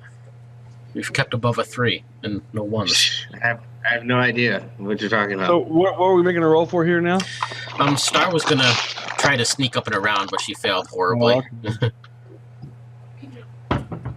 Yeah, that's awkward when the rogue is trying to be stealthy, but apparently he's not stealthy, but he thinks he is stealthy.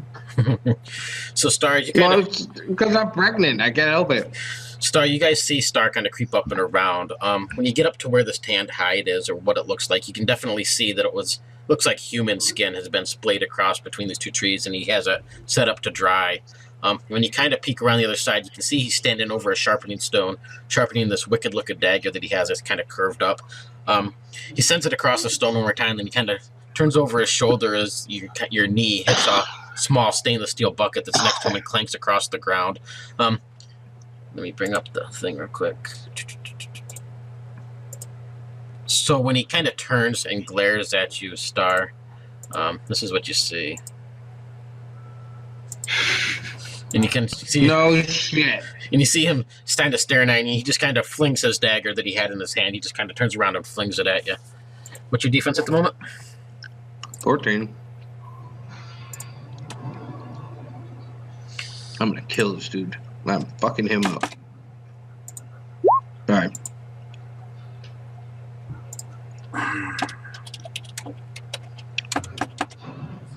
Take 5 damage. This thing buries itself into your... Actually, it kind of comes across. You can feel it puncture into your stomach. Mm-hmm. The dagger's still I'm not there. feeling great. How many daggers does this dude have? Like, honestly, It's always the same one. When you look down, Star, you can see that the dagger isn't there, but you can see Is this. it in? You can see this nasty-looking demonic, little tiny infant hand, kind of like trying to reach out of your stomach. Give me an insanity Yeah, check with perfect. 3 banes. Give what?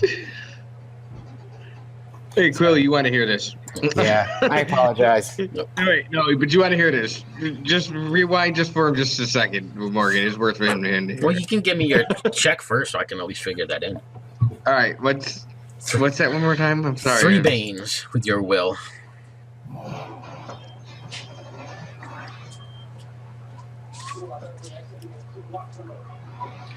All right. Now you gotta roll me a one. You're gonna gain 1 die 4 insanity from this. So do that first.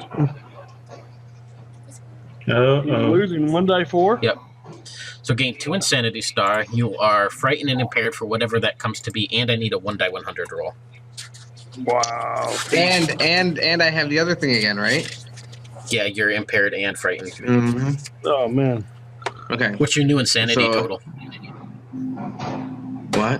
What's your new insanity total? 5. 5. So for 5 rounds, you're impaired and frightened. Wow. And then your 1 die 100. Oh yeah, that's what I was doing.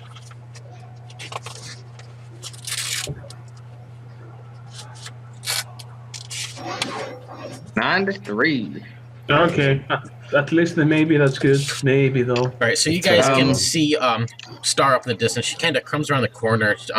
You can see her kind of like gasp a little bit, and then you see this dagger fly through the air and impale onto her stomach. When she looks down, the dagger isn't there, but she can see the small little black clawed hand kind of like tearing out of her stomach. You guys kind of like see her eyes go crazy for a moment, and then she goes out of existence. Uh-oh. Does she poof out of existence in the way I poofed out of The existence? so to exact speak? same way. Ergo, Quill, and Stank. What would you guys like to do? So sorry. So she went ahead to look. Oh, yes, I'm sorry. Yep. That's what happened. Yep, So she tried to sneak ahead, but blinked she... out. Go ahead. Bad sneak roll. I see it. I scrolled up. Yep. She went to sneak ahead and had a bad sneak roll. She knocked over a little stainless steel bucket next to her foot, and he already had it. He was sharpening his dagger, so when he turned around, he just threw it. It impaled her on her stomach, where you guys didn't. Actually, yeah, you would have. You guys would have seen like this small, calloused, clawed hand like tearing out of her stomach, where when the knife pulled free. Okay. And So is the camp still there? Yep. you can see the form of this guy on the other side of this tan human hide starting to walk around. Would you like to go fast Who or is it? slow? Ah. Slow. So has he noticed us? Like, has he seen us? The rest of the group? Well, he definitely seen Star. That's where he's headed to at the moment. But as soon as he comes around, you're all standing right there. Okay. Fast then, I'm gonna drink a potion. All right. The potion of empowering magic. So, I guess it's your guys' call. Who's closest to where he's coming around the corner? Or did anybody have tried to kind of follow up behind Star, or are you all grouped back together? We were all kind of keeping close, yeah. Yeah. Maybe roll a 1d3. Yep, that's what I'm doing. See which one he sees first. I'll just go right or wrong. 1's Ergo, 2's Quill, 3 is Stank. So he sees Quill. So he kind of comes around the corner and he sees you, Quill. He actually kind of stops this time and he just kind of grabs his cloak and flings it around. And you hear the cacophony of screams and voices. Oh. Yeah.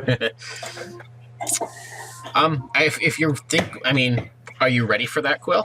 Do you expect him to do that's that? what he's been doing. Yeah, I don't want to have to experience that. I want to kind of cover my face and eyes and try to shout at him. I was actually waiting for somebody to do that. So yeah, give yourself 3 boons.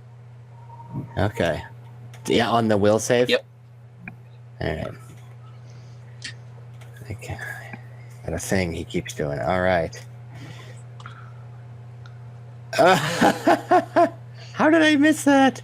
I rolled a 2 and a 1 and a 3 and a 3. How did it still end up so low? 1 die 20, you rolled a 2. 9 minus 10 is minus 1, so that takes it down to a 1, plus your 3 takes it up to a 4. There you go. So take 1 insanity, you are frightened. Ergo and Stank, did you guys cover your ears this time? Yes, we will try to mimic him. Yeah, I saw that. I'm not going to. I can't afford to be frightened, so I'm going to like cover my ears and go, yeah, like screaming to myself so I can't hear it. Like I feel that after this, I'm gonna boil some oil from my kit, and I'm just gonna like plug it for my acoustic scissors. Yeah, put some wax in me or something, Give yourself 3 boons. Okay. All right, Beautiful. make my will. Yay, go insane in the membrane here. Let's see here.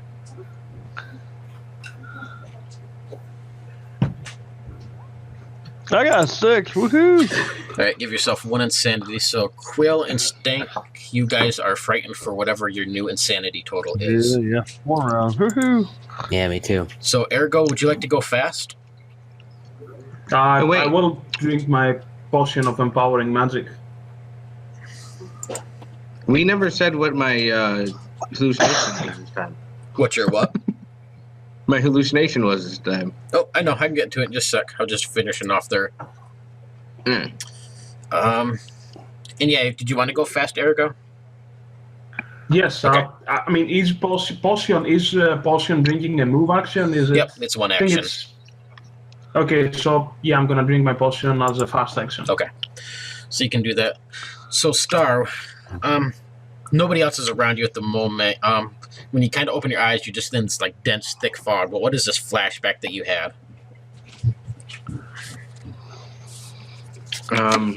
It was to in the in Mercado's lair of seeing the brain and all those things behind that partition and watching Samson die to the she-bitch. All right. You feel like a soft hand on your shoulder, Star. When you look down, your stomach isn't ripped open or anything. It seems it's still pregnant. You can see the little bit of a bulge there, and you can see something like pressing. You can see little hands pressing out against your stomach. Like it's moving around. You can definitely feel whatever it is in there moving around. When you feel this hand on your shoulder, everything seems to calm down a little bit. When you look up, you see this girl in a really nice blue gown. Young, she's probably equal in age to Star, 17, 18 years maybe. She says, "It's okay, you'll be safe here with me."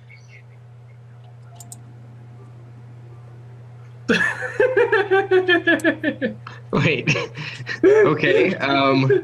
She says, "I can see that you've been..." And the baby's like ballooning on my belly, like out, like.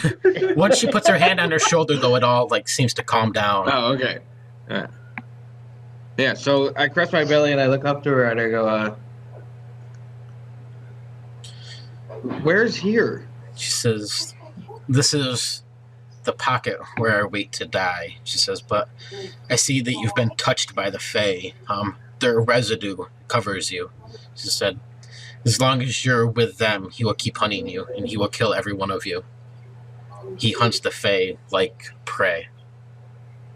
So if I stay here, the guys will be able to kill the guy there, you think? Says, either that or he will leave. He says, I'm not sure what will happen. He says, it'll only be a matter of time before he yanks me from this pocket of safety and drags me into another nightmare. But he doesn't have any control over you yet. So he says, but you will have to stay here. Will you do that? I will try that for you. All right. So hop back over to Ergo, Quill, and Stank. Started a fresh round. Who wants to go fast? So he hasn't closed on us yet. I mean, he's still there, right? Yep, he's right up in front of you guys, about 20 feet away, 15, 20 feet. So I declared a slow action before, but I didn't do anything. I'm sorry. No, it's all right. Can I? Yep, go for it. Yeah. I wanted to see if I can, so there's trees all around? Yep. Right? I wanted to go up a tree. Okay. Right? Out of his reach. And first take a glance into the camp. Is there anything of significance in the camp other than what you've described? The meat, the skin, the tent, the fire. Let's see. Actually, as you kind of crawl up this tree, you'll notice that the smell of death gets stronger and stronger. When you reach up to the canopy of the tree and you look around, you can see dozens of hanging bodies hanging around you. They all look like they were fae of some sort, whether it's small pixies, fairies, look like maybe elven creatures, dryads, all different types of fae that you've heard, and they just hang their bodies. They're hanging from their feet upside down, but they've all been gutted, their entrails hanging out. But clearly dead. Oh, yes. Right to the side of you, you can see one of the ones that's hanging to the side of you. She has a noose that's been around her neck. She is actually adorned in a soft blue gown. Okay. I'm going to take my knife and cut her rope. She looks clearly dead. Like, I'm not going to do any damage to her on the fall. No, so she's definitely dead, and probably for quite a long time. Most of her body's all dried and emancipated, but there's still, kind of like the stag, there's still parts of it that look like they're flesh and nasty. Oh, interesting. Okay, maybe if I cut those out, like I did with the stag, I'll cut out the fresh parts. See if I can't release her. All right. You can kind of pick around in there and start cutting it out. It's going to take you till your next turn before you can get it all out. Is that okay? Okay. Yes, it is. Right. Stank, you had a slow action too that I missed. I'm sorry. Yeah, I'm gonna do a fast action, I guess, and I'm gonna do. Is my armor still up? Has it been less than 4 hours, or?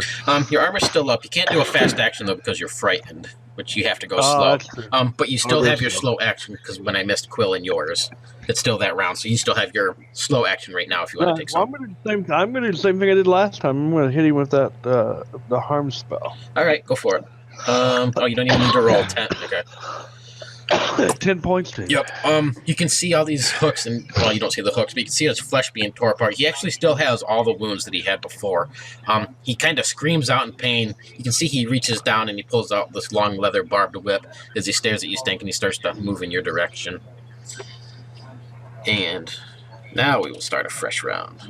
Now I can do a trigger action, which clarity lets me move twice my speed. Okay. And the movement doesn't trigger free actions. Yeah, if that's triggered, then that'll be in that same round with your slow action. So Yeah. So you're moving away from? Yeah. Oh, okay. And it's double? Yeah. All right. He can't catch you then. So Ergo and Quill, you're working up the tree, Quill, but Ergo, you can see that he has his sights set on Stank at this moment, so he's doesn't even really seem to acknowledge that you're there, Ergo. So he's kind of rushing down past you. You're going to have a free triggered action if you want to make an attack on him as he goes by you. Nope, I don't have anything to hit him with. Staff? Your staff? I do have a dagger and a staff, but I don't... Yeah, well, we can fight. We may not be good at it. We can. Won't hurt to try. Yeah, no, but You don't lose. Oh, I normally don't carry them in my hand. That's what I'm saying. Like, I'm not carrying my staff like this or my dagger like this always. Plus, because I do get some banes when I'm hitting him, right? If any strength or any related check is negative for me, I shut down. So instead of trying to attack him to do some measly damage and get shut down, I mean, I just drink. No, I'm not gonna hit him. all right. So you're just gonna let him run by. Yep. All right. I'm not gonna try to do to him like 1 to 2 damage and then shut down and do no damage. And I just drank my potion of where I get basically an advantage to hit him. All right. So, yeah, you definitely. Tactically speaking, it's really bad. So you take the double move. You're definitely a lot faster than him, Stank, at the moment. So he's trailing behind quite a way. But you see him run past Arago, and that his move is the end of that round. So now it's the new round. Who would like to go fast? He's just a few feet away from you, Arago. You have. I'm gonna set up my turret. I'm gonna say actually. No, I'm gonna. Don't you have to go I'm gonna slow? throw to him. No. I can. It's a standard action. Oh. It's an action. Oh, it's just to cast a spell. I was thinking you were frightened. I'm sorry. No, I actually did make the same. Yep. So yeah, what did you want to do then? No, I'm gonna throw to him my magic winds. Okay. Okay. So I do have one boon because of the potion of arcane power. Okay. And I will make one intelligent attack roll against him. What's it against? Defense or strength? Defense. It's against defense. Okay, 16. Okay, with one boon. Yes. Okay, so that hits him. So I do 2d6 plus 1, and he's knocked down, and he's also impaired. You might kill him too, so go ahead and do damage.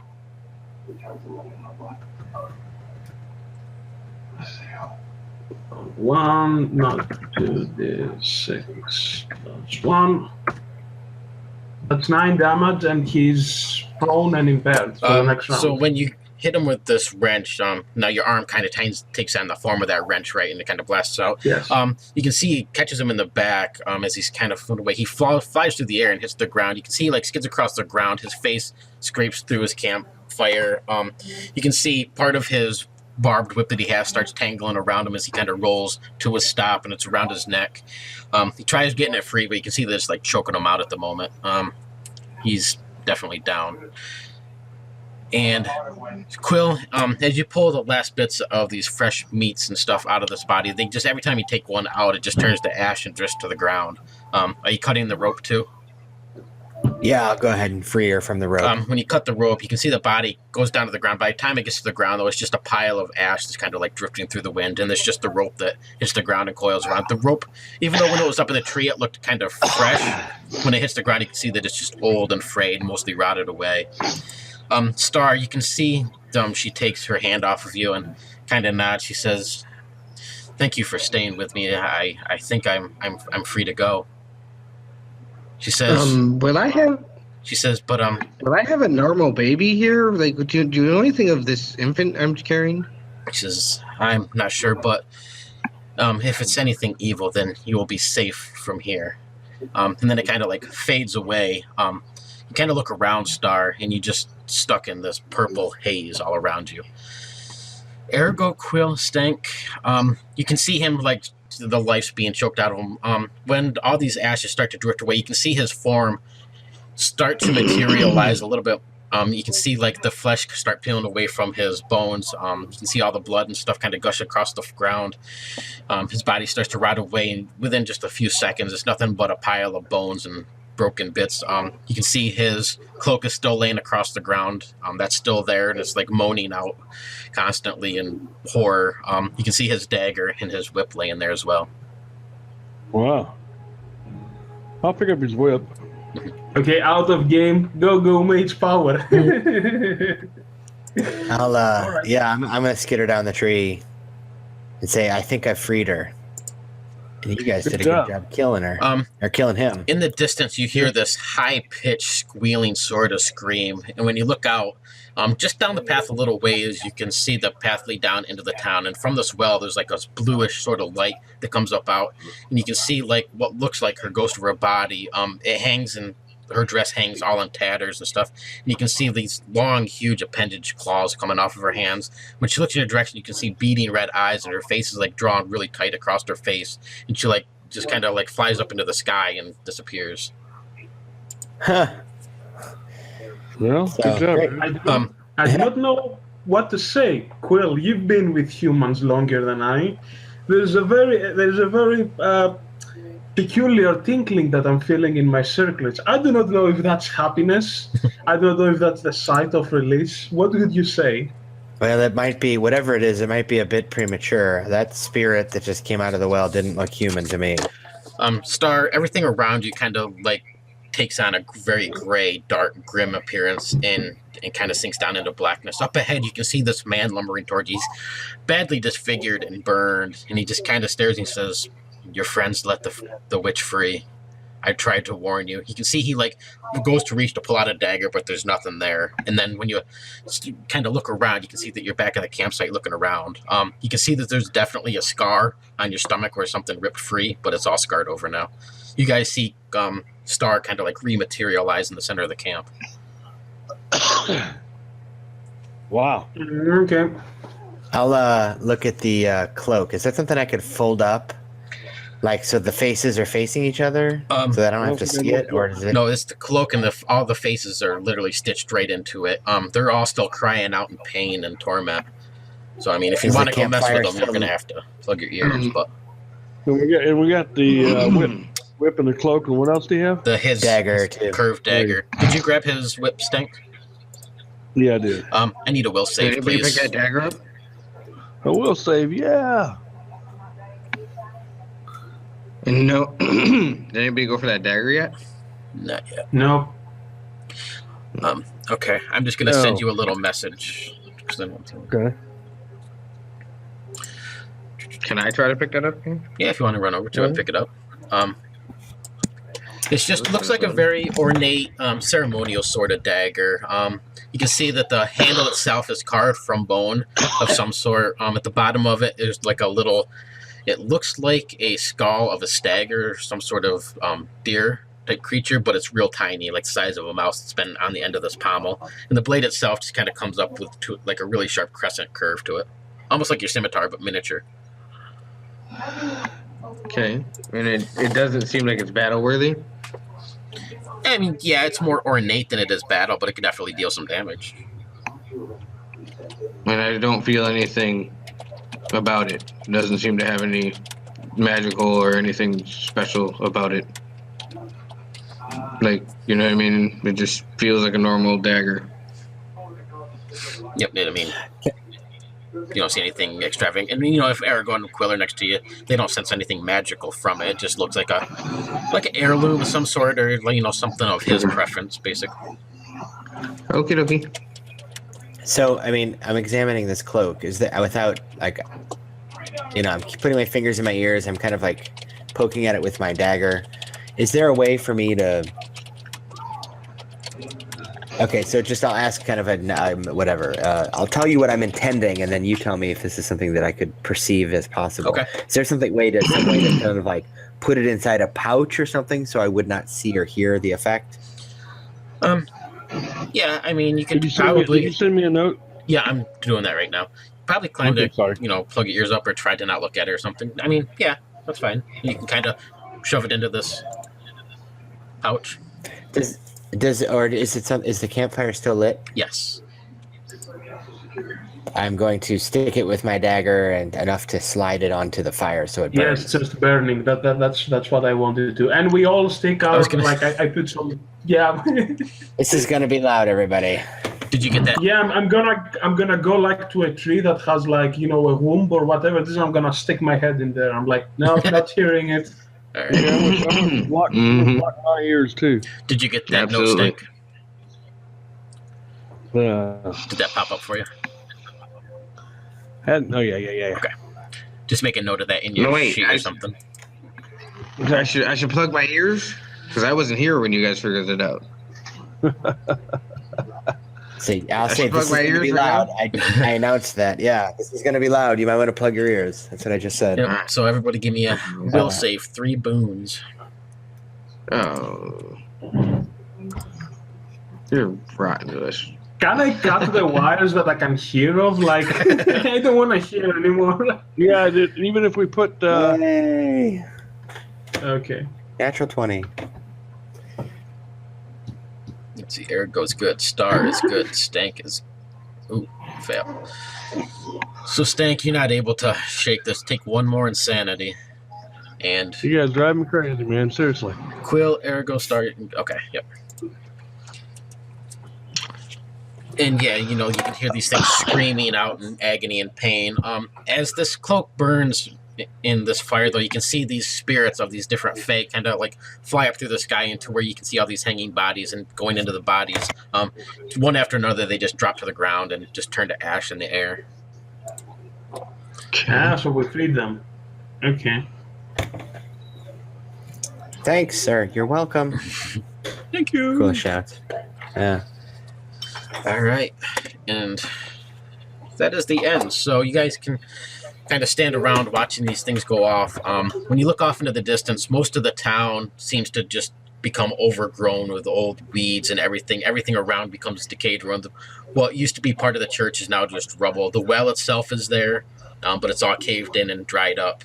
Everything looks like it is 100 years old. And is that window still there, or is that broken? nope, that whole wall is just gone and decayed away. It's gone, decayed away. And there's nothing in the bottom, no bones or anything in the bottom of the well? Nope. Yeah, if you guys go over to the well and you look down into it, you can see it probably goes down about 15, 20 feet, but it's just all dried up. Nothing down there. It doesn't change size. You're able to walk down the path without seeing the same thing over and over. That's very nice. And the chapel, the bones under the rocks, those are all the same. I mean, if you really wanted to dig around and pull the rubble away, you'd probably still see the bones there, because that's where they caved in on her father. Yeah. Sure, why not? I just complete. I want to walk away from this place with something in my hands. You guys got the whip and the dagger. Yeah. What'd you do? Yeah, you can kind of dig around. You can see, once you move some of this rubble, that same leg bone and foot bone that you saw, and then these bits of white fabric. You can see a little pouch hanging off a part of where it might have been a hip or something. When you look at it, let's see what you can find.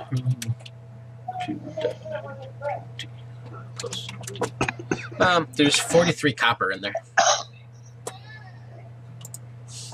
Or can I find any? 4 silver and 3 copper. Do it that way. 4. Okay. And you also one more. You also find a round wooden disc. It's about 3 inches in diameter. On one side is a picture of a man's face. You don't recognize it offhand. He looks like a noble of some sort or something like that. And then the other side, you see this stag skull symbol. Okay. And it's the same one we saw in the same one on same one on the horn. Yep. The Horned King. Yep. Same one on my knife. Okay, so all right, we did it. Yep. Wow. That is the end of session.